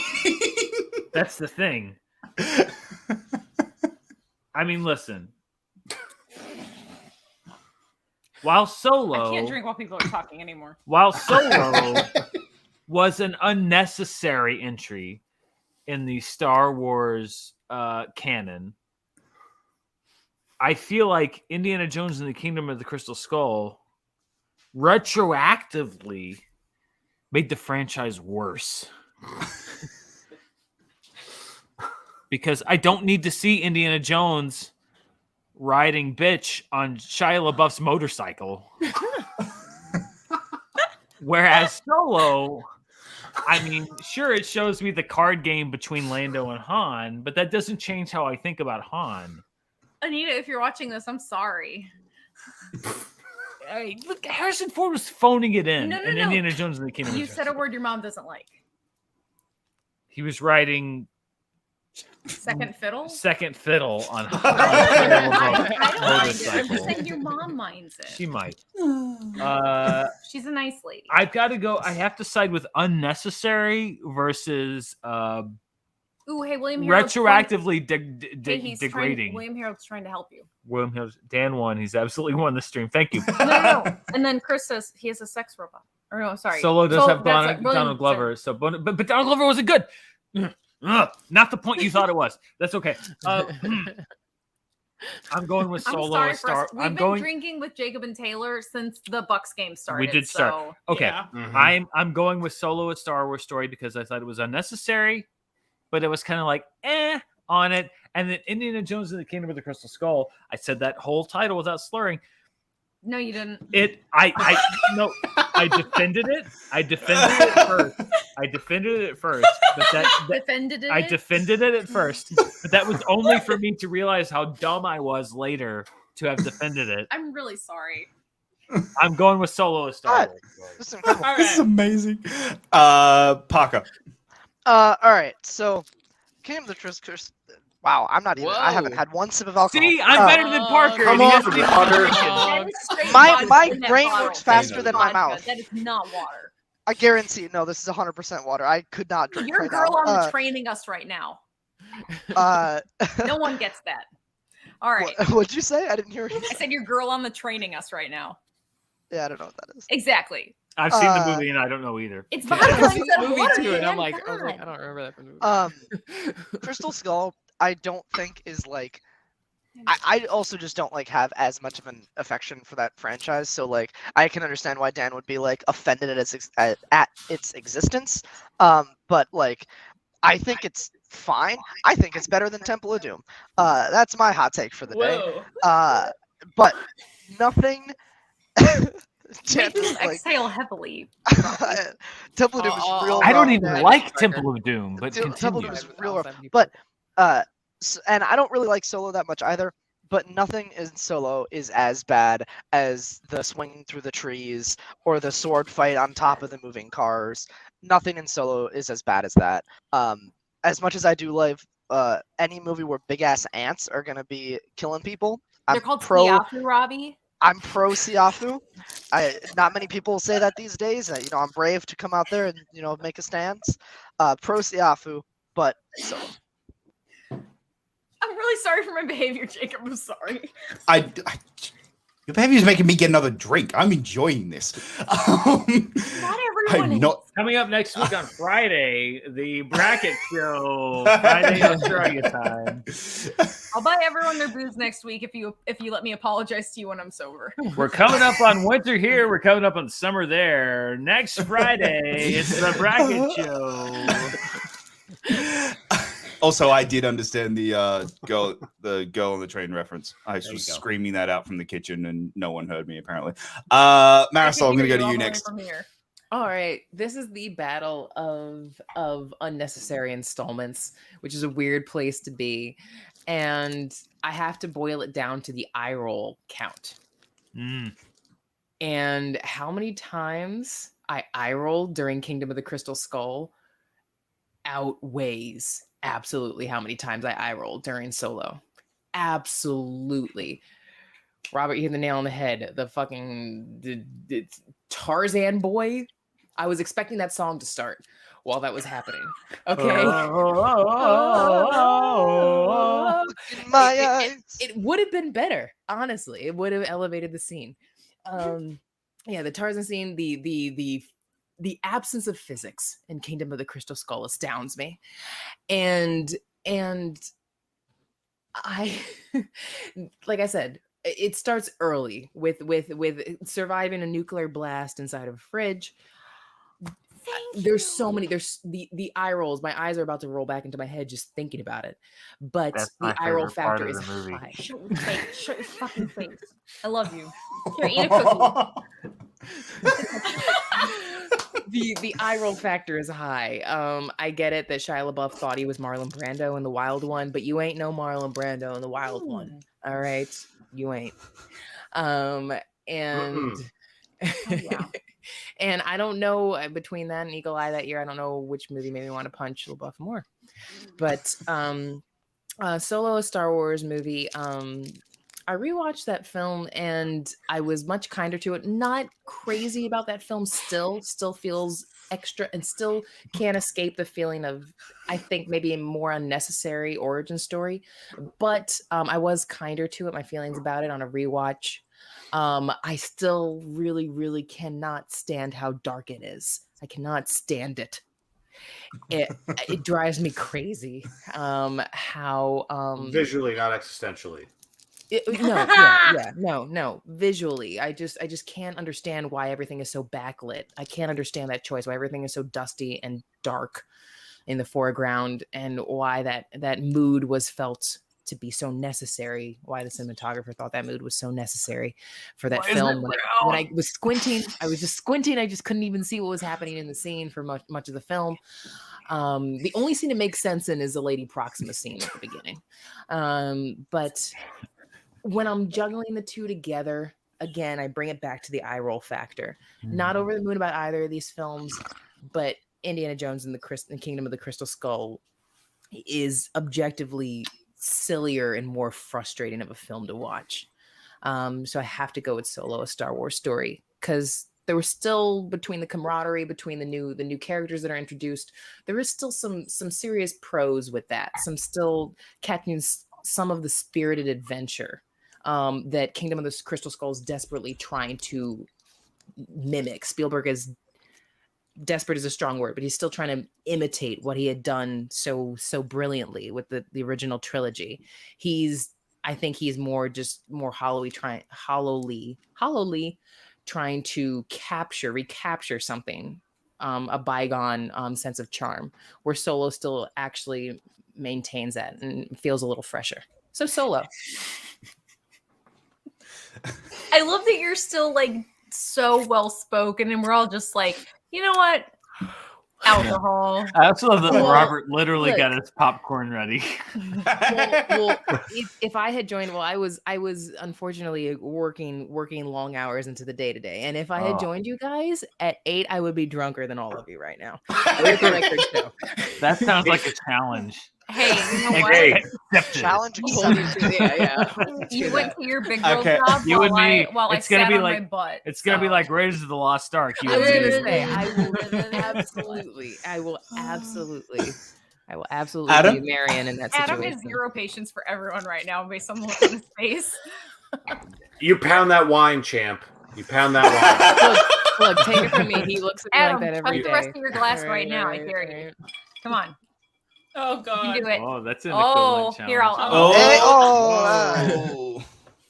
Should we have? Are we waterfall? No, there's still No, something we're in there. not Don't worry. There's still a waterfalling. little. Nobody's Oh. waterfalling here. Oh God, waterfall. We have a Oh, whole quarterfinal, semifinal. I'll tell you what. man. We have a quarter. This No, this hang on. round. Oh, This is one second fiddle of a round. I gotta say, mm. it really is. It really I is. see what you did there. 2-second Coyote. fiddles. I Adam, also Adam, would feel. you- Look, Jacob. For the record, I feel slightly marginalized as well, just because these movies scored Dan a couple points against me in an exhibition match recently. So, fuck you, Jacob.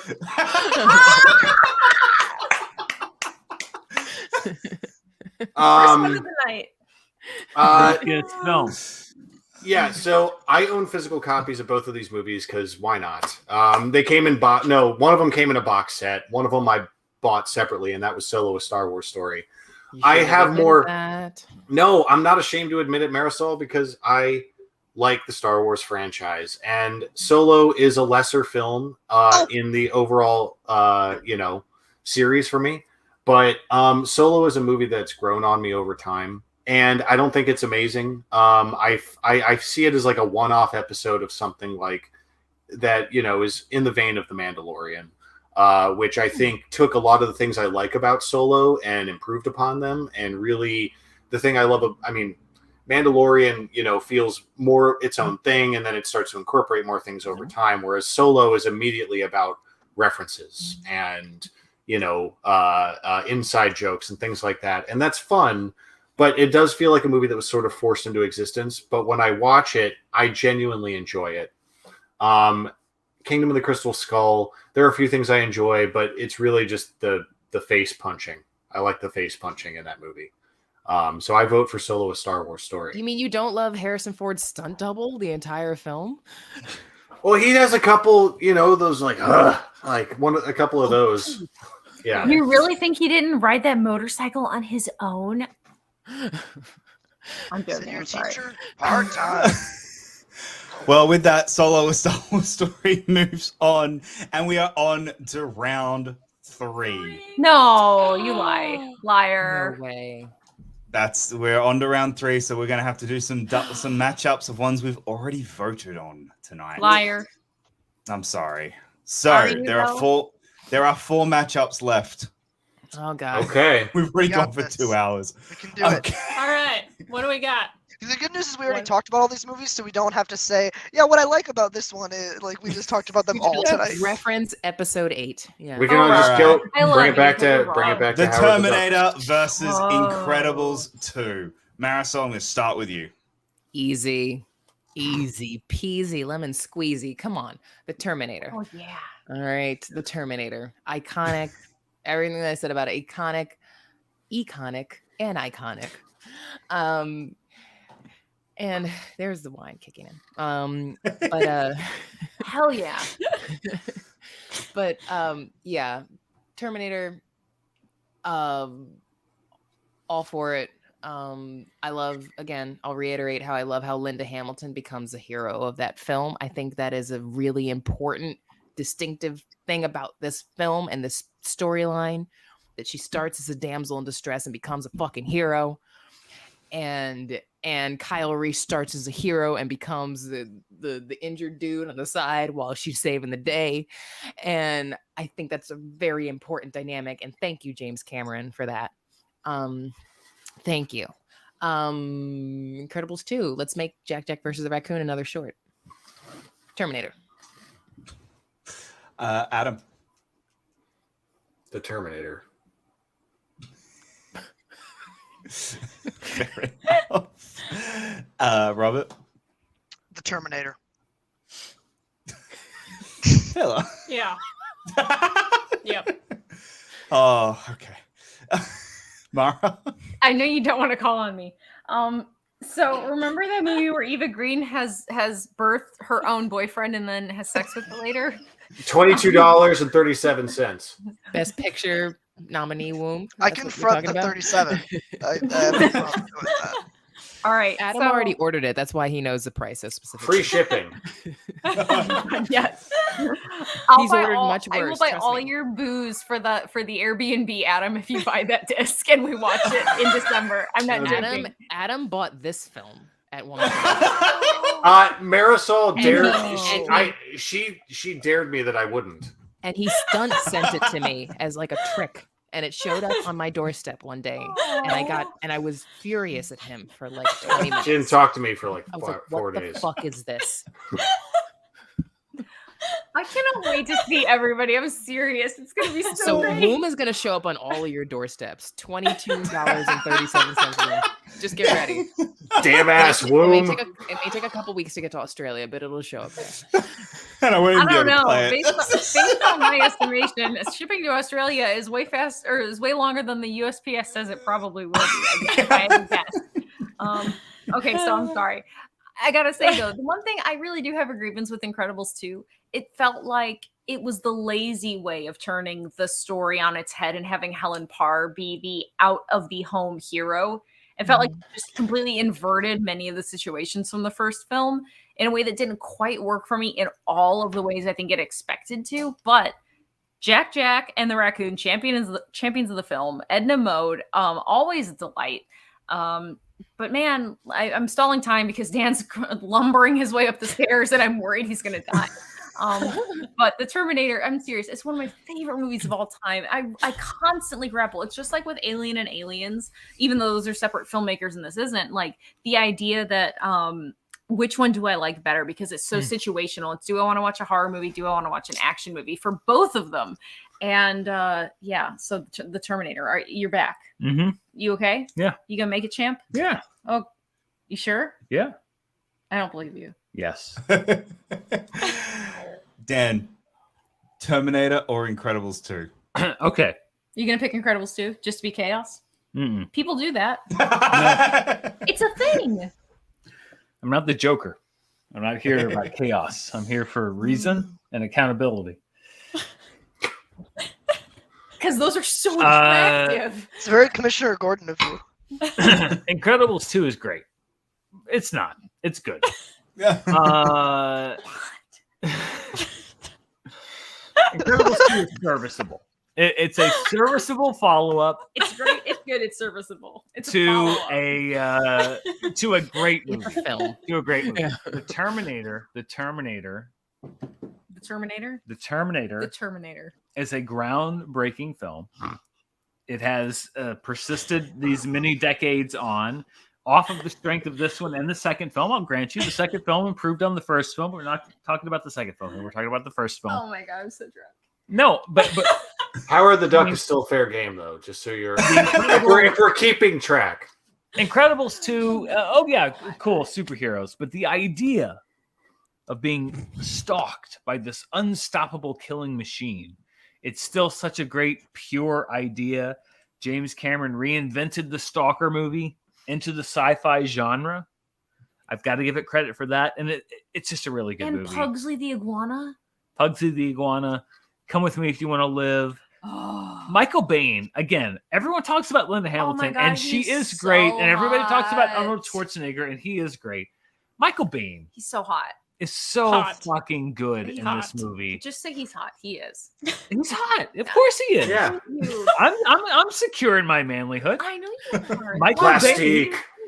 I get why Sarah Connor is going to bone down with this guy and make the future savior of humanity. Oh my god. Yeah. He's a hot dude. Michael Biehn, Arnold Schwarzenegger, Linda Hamilton, Oh my god, there's so um, much thirst in that movie. Yeah. Dick there Miller. really Rick Rossovich. Who are you talking about? What character? the Lance Henriksen, Who are you talking about? Paul. The You gotta police give me captain, Paul the Winfield. police Paul captain, Winfield. Paul Paul Winfield. Paul Winfield. Winfield, yes. Paul from, Winfield. From Wrath of Khan. from Wrath of Khan. What's his name in Wrath of Khan, Robbie? Clark Terrell. Thank you. Don't Bill step Paxton. too far. Don't Bill, step Bill friggin' Paxton, Dr. Yes. Silverman, Dr. Silverman. so many great things. Who The plays term- Dr. Silberman, Dan? A really great character actor. You've asked me that question 25 times. I know I have, and I don't know the answer. The Terminator. Due respect to Incredibles 2, but it's the Terminator fairly easily for me. Fuck you, asshole. Alrighty. All right. What's next? Next one. Yes, Curtis Maris- Clem Sauce. Michael Biehn is a zaddy too. Yeah. Oh my god, I can agree with I that. don't even know. You know what? Automatically. I'm I feel going He's to. the I'm father gonna of skip the John next one. Connor, which makes him a zaddy. No, I just mean like in real life. I don't even know how old he is, but I feel like I don't know. he's Yeah. acceptable. Yeah. Jacob, no, you're not getting off that easy. Why are you skipping it? What is happening? Because Very skeptical. I'm gonna come Highly back to it. I'm gonna come back to it. Jacob, no, listen to her. Okay, Going Marisol, on. you're first. You're first now. You said this. I'm not scared of you. A History of Violence versus The Matrix. Oh wait, was that a deciding vote? No, Oh, okay. not even by a little bit. Okay. Yeah, it was 7-0. It Oh, was okay. just. Well, I'm still happy with my choice. No, I Honestly- was trying to leave this one till last, and then Marisol's like, "No, you can do it now." I was like, "Okay, fine. You're picking Be a first." man, Jacob. Quit next. Yeah, it's because she's a woman. Is that what it really?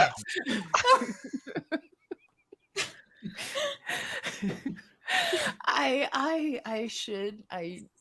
Okay, I do really, so. really, at least really like both of these movies, but this one doesn't anger me as much because The Matrix is just such an outlier. It is an extreme favorite. It is an extreme favorite, and while I do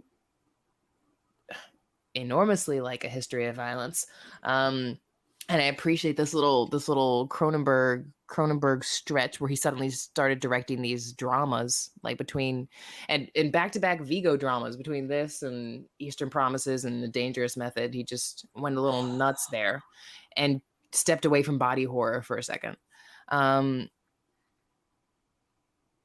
As much as it hurts, and I think that this film will beat so many other things, maybe not in round 2 at this point, but I still think it's a film worth everybody watching. It ain't no Matrix. It ain't no Matrix. All right. And Matrix is an extremely important film. Extremely important film to people who don't even appreciate the genres, who don't appreciate sci-fi, who don't appreciate action. you make those kind of people watch The Matrix because it is a genre defying film. The Matrix. Can I go next? Please. All yours. All yours, Mara. Okay, Marisol is 100% right. So you know how people say the phrase style over substance? It only applies if there is no substance behind the style. Now, I know I campaigned against The Matrix in previous rounds. However, in this instance, despite the amazing performances in History of Violence, The Matrix has so much more to say, especially at that time. And again, I love a stylized filmmaker. I love revisiting this movie. I don't revisit it frequently enough. And every time I do, I just sit there and I say, God, why don't I watch this movie more? So I agree with everything Marisol said. She's a goddess among women, The Matrix. Adam? Yeah, I was nervous. I was like, if you put The Matrix against Jurassic Park this soon, I will slap you. I was clenching my butt cheeks. I Will thought you that was slap him anyway if I Yeah, buy we're you not- liquor? Yeah, I will. And I just want to say for the record, you're all a terrible influence. Terrible. Yes! Terrible. I'm not Yes! surprised. Are I'm we not please all surprised. gonna watch it? I want Marisol's already planning acts of violence against me. So, I don't know. I'm not surprised. Whiskey is it something? It's So, a hell of a drug. It's a hell of a drug. yeah. Buy you a bottle of the finest whiskey I can get my hands on, Adam, just for you to drink the whole thing in front of me. Evan Williams. No. Lone Duck. Hey, I am not against Evan Williams. I'll take what I can get. But What about Evan Hansen, though? nope. No. That's a way to get Howard the Duck to the finals. I don't know how, but that makes sense. That makes sense to me. So, A History of Violence. I said my piece on it earlier. Personal connection with the story. I had a really strong response to it. Really like the source material. Dig all the performances. But The Matrix is seminal. It's everything everyone's already said. I expected to go the distance in this bracket. I said my piece about both of these earlier, so I will simply say The Matrix. Robert? Robbie, are you awake, buddy? I'm thinking. Yes. Mm. Oh, thinking. does it Sleeping hurt? Have some more popcorn. I'm out. I don't want to make another bag. History of Violence is what I'm going to go with. I agree with everything that Marisol is saying about how The Matrix is influential and important and seminal and in like it is, genre defining, but there's also a lot of stuff that has come after that has been influenced by it that I have liked a lot more. So there is an argument to be made for the influence, but in general, I just think that The Matrix is good, not great. Excuse me. I just saw it way late. I It's because didn't see you're it. a baby. That's why. No, yeah, but like I didn't watch that movie when I was like 10 or 12. I didn't see that movie till I was like 19. I had seen so much other stuff. I just The Matrix I get is it. You not had already seen Equilibrium. I get it. right, and yeah, exactly. Oh my God, yes. I'm done. Yep. History of Violence. I love how you just straight up shut Robbie down. No, that sounded like so much shade. I'm sorry. Please, I respect. Continue. No, I have nothing more to say. I can't follow that. Sassy when you vote against the Matrix. So, The Matrix is an Sassy. extremely goofy movie, not to be confused with, of course, an extremely goofy movie. I don't know if you were there for that, Mara. That was Goodbye, broken I was trying to call back to a joke that Adam did earlier. We were listening to each other's hearts. That's Yeah. all. Let me put it this way, Robbie. I know that everyone here respects each other after 13 weeks of doing this. That's why we can poke fun at one another, because we have so much utmost deep actual respect and alcohol-fueled aggression. You don't have to justify it. I made my vote. Like I'm good. I will wrestle you, and I will win. I don't know if that is True. a good. No. Ask Dan Shannon. She doubted my ability to break a human's ribs with my thighs, and I squeezed her until she cried. It's true. I believe I'm very fragile. I believe Shannon you, should Stevie, know for better sure. with you by now. No, You would think so. No, Shannon, she is like the strongest human woman I've ever met, both in emotion, intellect, and physicality. Yeah. She has confidence in herself. I don't blame her for challenging me. She should. Okay. She should challenge me. I think Oh. Adam It's is really second clear to that, Mara. that Mara needs to be your next character that you create in your wrestling game. Oh, Yeah, I Mara, agree. Mara's in the works. Mara's in the works. Well, I have a crown now, Jacob. Or I mean, Adam. Oh my God, I'm sorry. That's so rude. I have a crown now, so you're gonna have to add a crown. Okay. Well, give me time, and before the end of the night, if you guys want me to show Jacob Blundin's entrance to the world, I will do that. Yeah. Okay. think Yeah, I I'll have, down the yeah, rest of I my have beverage seen for this. that. Oh my god. Taylor. The Matrix. As Dan? always, Taylor shows us all up. Can I just give a Zaddy update real quick? Yeah. Michael Bain, Can 65 we make years. that? Can we make that a new segment on the show? And it's time for the Zaddy update. Zaddy update. We're going to our Chief update. Zaddy correspondent, Dan Merle. Thanks, Robert. I've just gotten the latest results in. Michael Bain, 65 years old. That's- Josh Brolin, 53 years old. Wait, what? That is Both correct. grand, That is arguably 100% grand correct. Zaddies. Both Zaddies. Both can still definitely father children. Both 100% Zaddies. bangable. Yeah. Zaddy update. Michael Bain. I honestly think Michael Bean might be holding up better though. Yeah, him no, in- Michael Bain's definitely holding I up saw him better. in Mandalorian. He's way He's- fuckable. No, he's doing great. Yeah. Don't look at me like that. I fuck Michael Bain. What are you talking Yeah. about? No? You want to get weird? Amen. Amen. I'll hit the retweet on that one. Wait, so wait. It's my Wait, patriotic hold duty. on. I hope Hold you're on. not watching this. Zaddy- I cannot give Zaddy- that order. I need the council to vote on something. Are we putting Keanu Reeves in the category as well? Not yet. Of Not Zaddy? yet? Oh, Keanu yes. Reeves is ageless. Keanu Reeves Yeah, is gonna he be fuckable when he's I know, but Zaddy. that's Yeah. why I need to get clarification on this. How do we Keanu feel about Reeves Keanu Reeves? transcends Zaddies. He's just okay. He's just Hold on, Keanu. hold on. Like What does he's Marisol 40. want to say? He still just This looks is like the point of he's the 40. bracket. He Sorry. still I was- looks like he's 40. So like I don't know what point he needs to reach. Like the same thing with Will Smith. Like until like they stop either dyeing their hair until they let like a little like salt and pepper come through. Like you can't Okay. achieve Zaddy status until you embrace. Okay, I'm glad we're setting these terms for our segment because this is Yeah. very important. This I is guess- information Yeah, after we that all need to update, know. Dan, you might be fired, pal. I want thirst and genital moisture to be the deciding factor on all these votes from now on. Listen, until further notice, Keanu Reeves is the top of the hill here. No. But let's get to the No. let's get to the question at The hand. biggest Zaddy is Michael Bean. Well, no, but we said Keanu Reeves transcends Zaddy. Well, I want to talk about What Zaddy. is Zaddy though? Okay, will you define Zaddy for Marisol? That's the Zaddy question is of the like- universe, right? Zaddy is like an older man, but he can still no. get it. But he I can mean- still Yeah. get it. no, Sam we're not Elliott. dictionary. Sam I Elliott. mean this Sam Elliott, absolutely. Yeah. No, I mean Sam this Elliott, existentially. absolutely. I really All right, do. I'll read the Urban Dictionary Please, definition of Zaddy. Jacob, No, tell me we have no. the highest viewer count we've ever had, because if not, I'm really gonna never drink again on No. the show.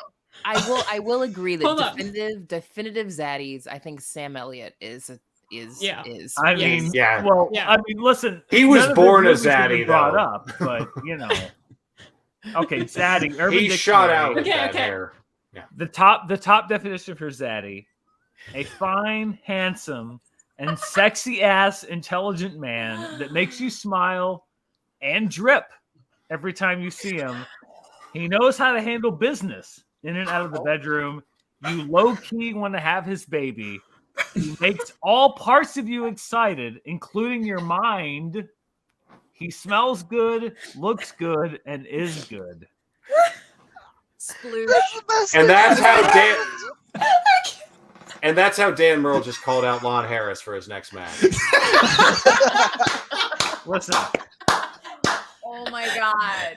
we all know that Lon Harris is about it. We all know. Oh he's yeah. I can't wait until you play him. Who knows what's gonna Who happen? knows what's going to happen? Why are you looking at Allegiant It Airlines? came up. I don't know. Why just want to say we've broken Ron Taylor. Harris We- may seduce you with his zadiness. We don't know. We don't know what's going to happen. Why in do this you match. have the Allegiant Airlines app? I It need to came know. up. I don't know. You have the So app. Dan, Matrix or History of Violence? Okay, I'm sorry. Is it your turn? It's not your turn. Yeah. It is. He's the only one who hasn't voted. But that's I'm what we sorry. that's what we need. Mara ranks things by moisture level. Dan clearly ranks things by zaddiness. All right. All right, William that's Hurt. clearly- William Hurt is the zaddy, No. Oh, Vega, yeah. for sure. Yeah, but but Keanu Reeves transcends zaddiness, so therefore the oh my Matrix. god, you made Taylor leave. No, Taylor's. You've broken Taylor. This is amazing. We've never broken Taylor before. I know. We've broken. I think everyone else. We broke Marisol. We definitely broke Adam. We broke. Did we You've break broken Robbie? me several times. No. I'm I don't know if we reformed No, I don't now. think we've ever broken. You have broken me before, just not on this show in the last 2 hours and 18 minutes. I vote the Matrix. Okay, cool. Great. Oh, all I right. feel like this is secondary at this point, but let's keep going. Ooh, damn Next this up, person. Unbreakable versus Iron Man 3. Ooh. Damn it. I didn't realize Iron Man 3 wait, won. Two movies I didn't vote wait, for. wait. Great. This is gonna be Wait, fucking wait. fun. Okay, first order of business. Marisol's Robert happy Downey to be Jr., here. Yes or no? Wait, what? Robert Downey Jr. Yes or no? As a zaddy or transcending Yes. zaddy? He transcends. Both. Either. He He transcends. transcends He zaddy. transcends. Okay. All right. That was just the important thing I needed to get out there. But wait, All wait, right. wait. Brucey Wills, who has looked the same since 1987. Bruce Willis, zaddy. Yeah, he's a zaddy. Zaddy, 100% zaddy. I don't know. I don't think so. No. I don't think, No way. I don't think he stimulates your mind. No. Ugh. Maybe your mind isn't as evolved as mine is, Robbie. What about Jeez. wait, That's what do you possible. mean? What in what definition of the zaddy do you need to have your mind stimulated? I'm pretty sure- The one Dan just read. God bless. Sorry, what? Let's not Okay, get all caught up in the so- zaddy business. Yeah. As a movie fan, I feel compelled to say, let's focus on the quality of the movies here. That's fair. All right, Dan. What are you All right. picking? Okay, fair enough. Who's hotter, Robert Downey Jr. or Bruce Willis? No, we're not going down that Who's road. hotter, here. Gwyneth We're not- Paltrow we're not- or Robin Wright? We're not going down that road here. Definitely You're Robin. not. Wright. I am. Iron Man 3, I said my piece. Unbreakable, I've said my piece.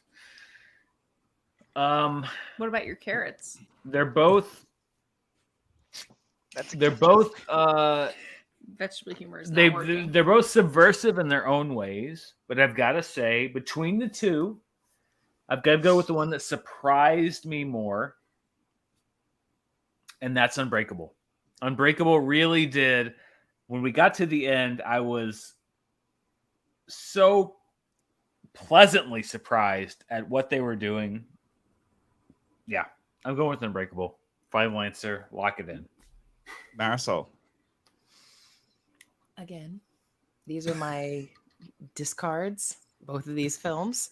They're neither. These are the films I voted for in their respective rounds. But I will say, if I had to choose between the two, I will edge it out to Unbreakable because, again, because of the strength of the ideas behind this film. While I'm not the craziest about the execution, I still think that there is more substance and more things to hold on to and so much more things to actually discuss and talk about with Unbreakable than Iron Man 3. I'm sorry. I am sorry. So yeah, let's just keep it really simple. And I will just say Unbreakable. Mara. I'm not inappropriately texting Dan at all. This, even though he's sitting right next to me. I'm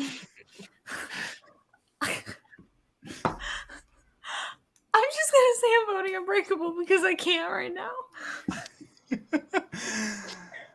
Adam.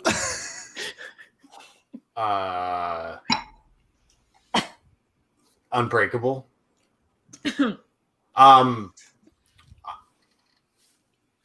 We talked about this a lot. Yes. look, when it comes to the Iron Man 3 thing, Mara made some excellent points about the film. I said my piece on Unbreakable already.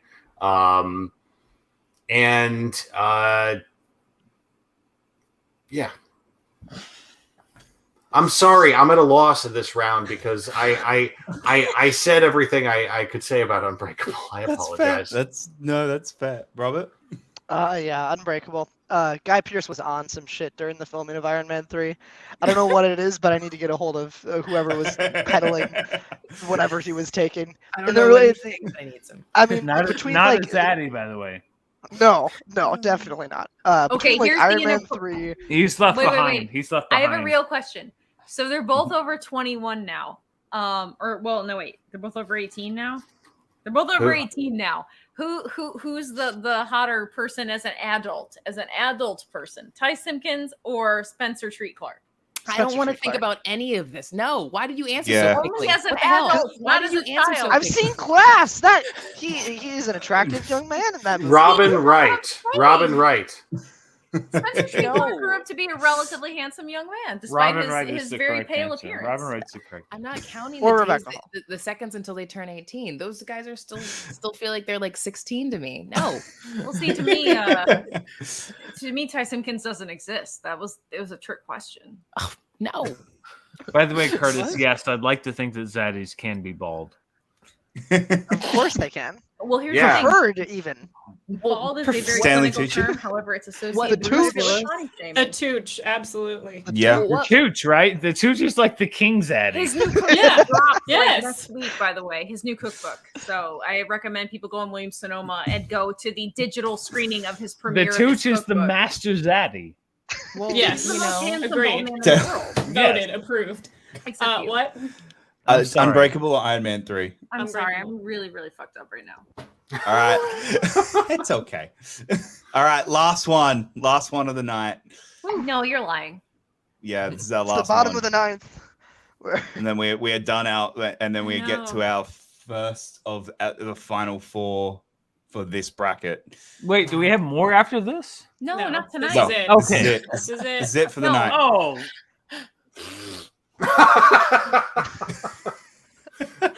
Pshaw!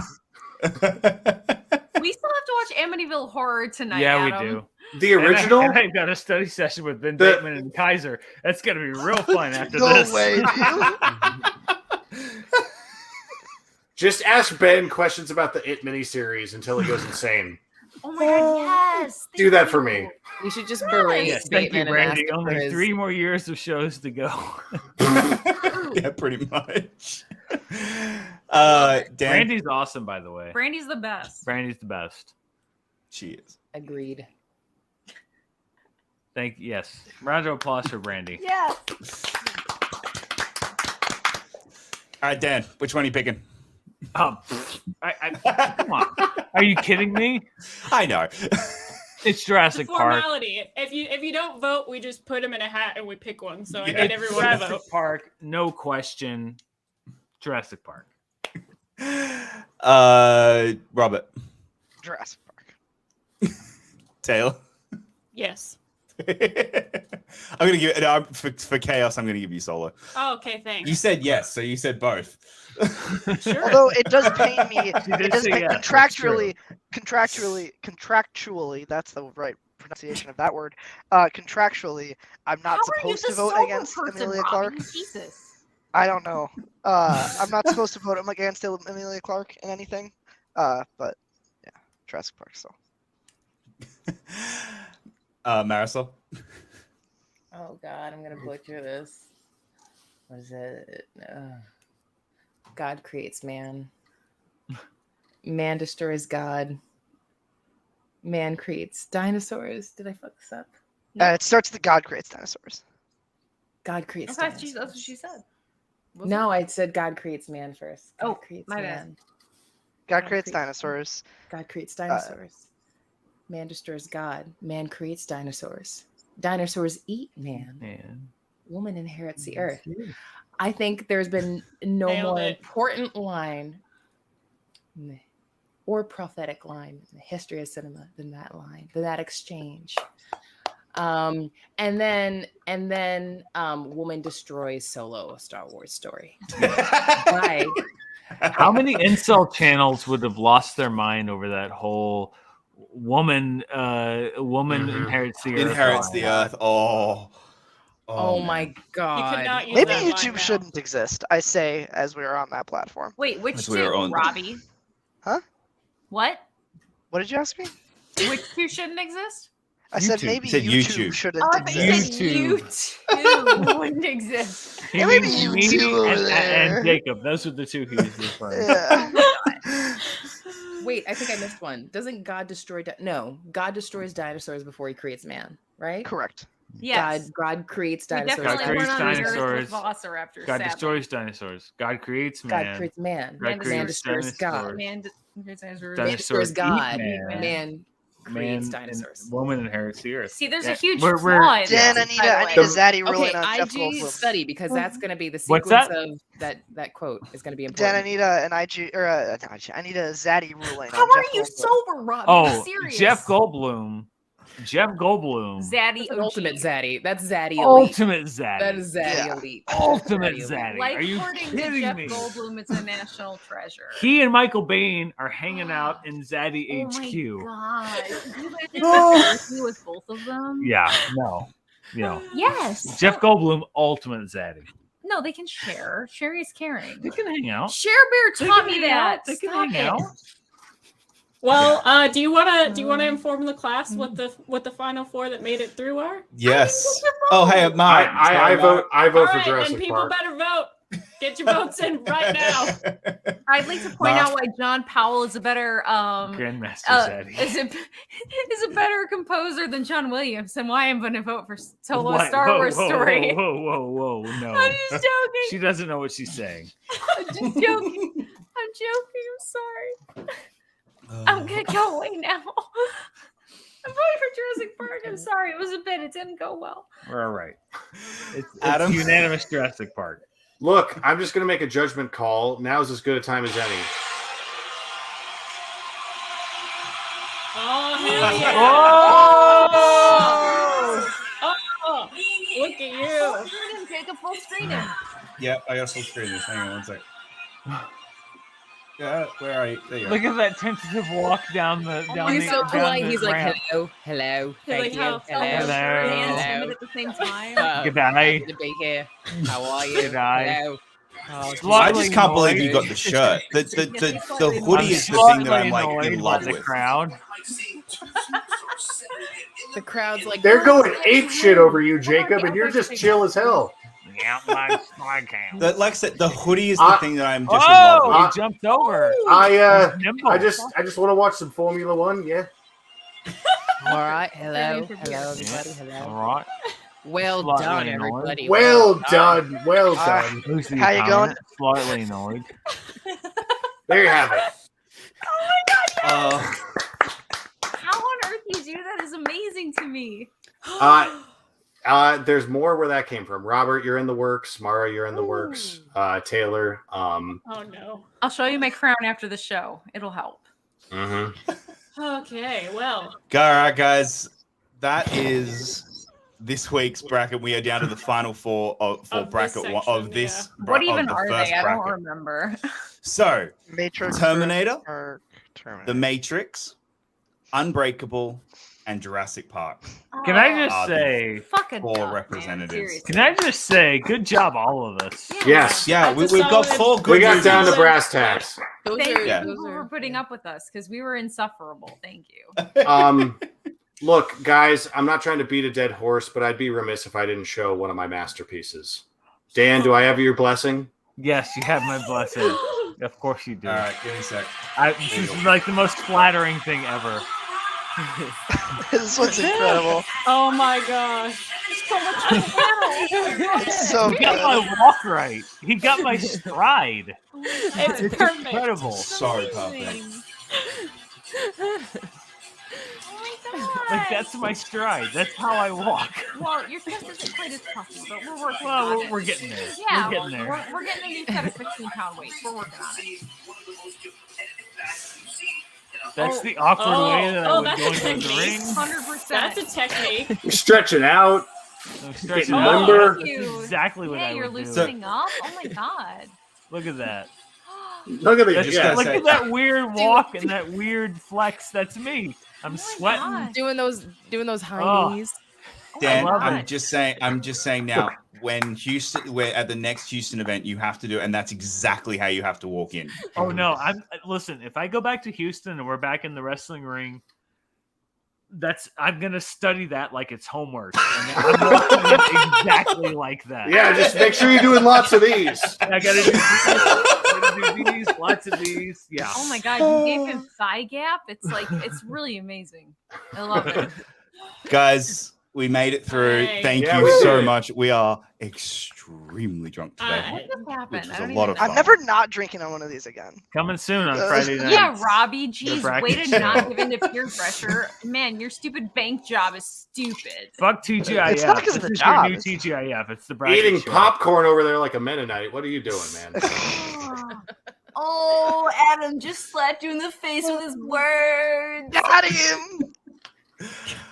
Guys, No all right, offense so to next Mennonites, week, they're I very don't actually nice. have a banner for next week because I have. Wonderful people. Oh, can you Yes. preview next week, please? Just do Please, some please, please. teases. I'm gonna do some teasers for next week. So What do we Hey, got? buddy.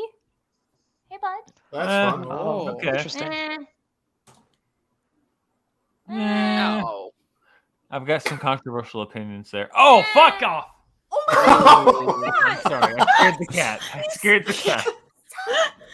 I scared the cat. I'm sorry. Scared my baby. Oh, Oh, come on. Okay, you can. Jacob. Hey, guess what? Hey, we'll see Jacob, you next go eat week. a guys. diaper. We'll see you next week. Go eat That a diaper, was man. fun. Jacob, I'm thanks. I'm not Thanks coming. for that. No, I'm not showing up. No. Thank you guys. Everyone's Pile of links are in the butts. description down below, along with them swearing at me and very, very angry. We've had a very lovely and wonderful, peaceful, happy show, and I've just pissed everyone off. walk on. Thank you, everybody, and we will see you next week. Bye. Okay, see you. Bye.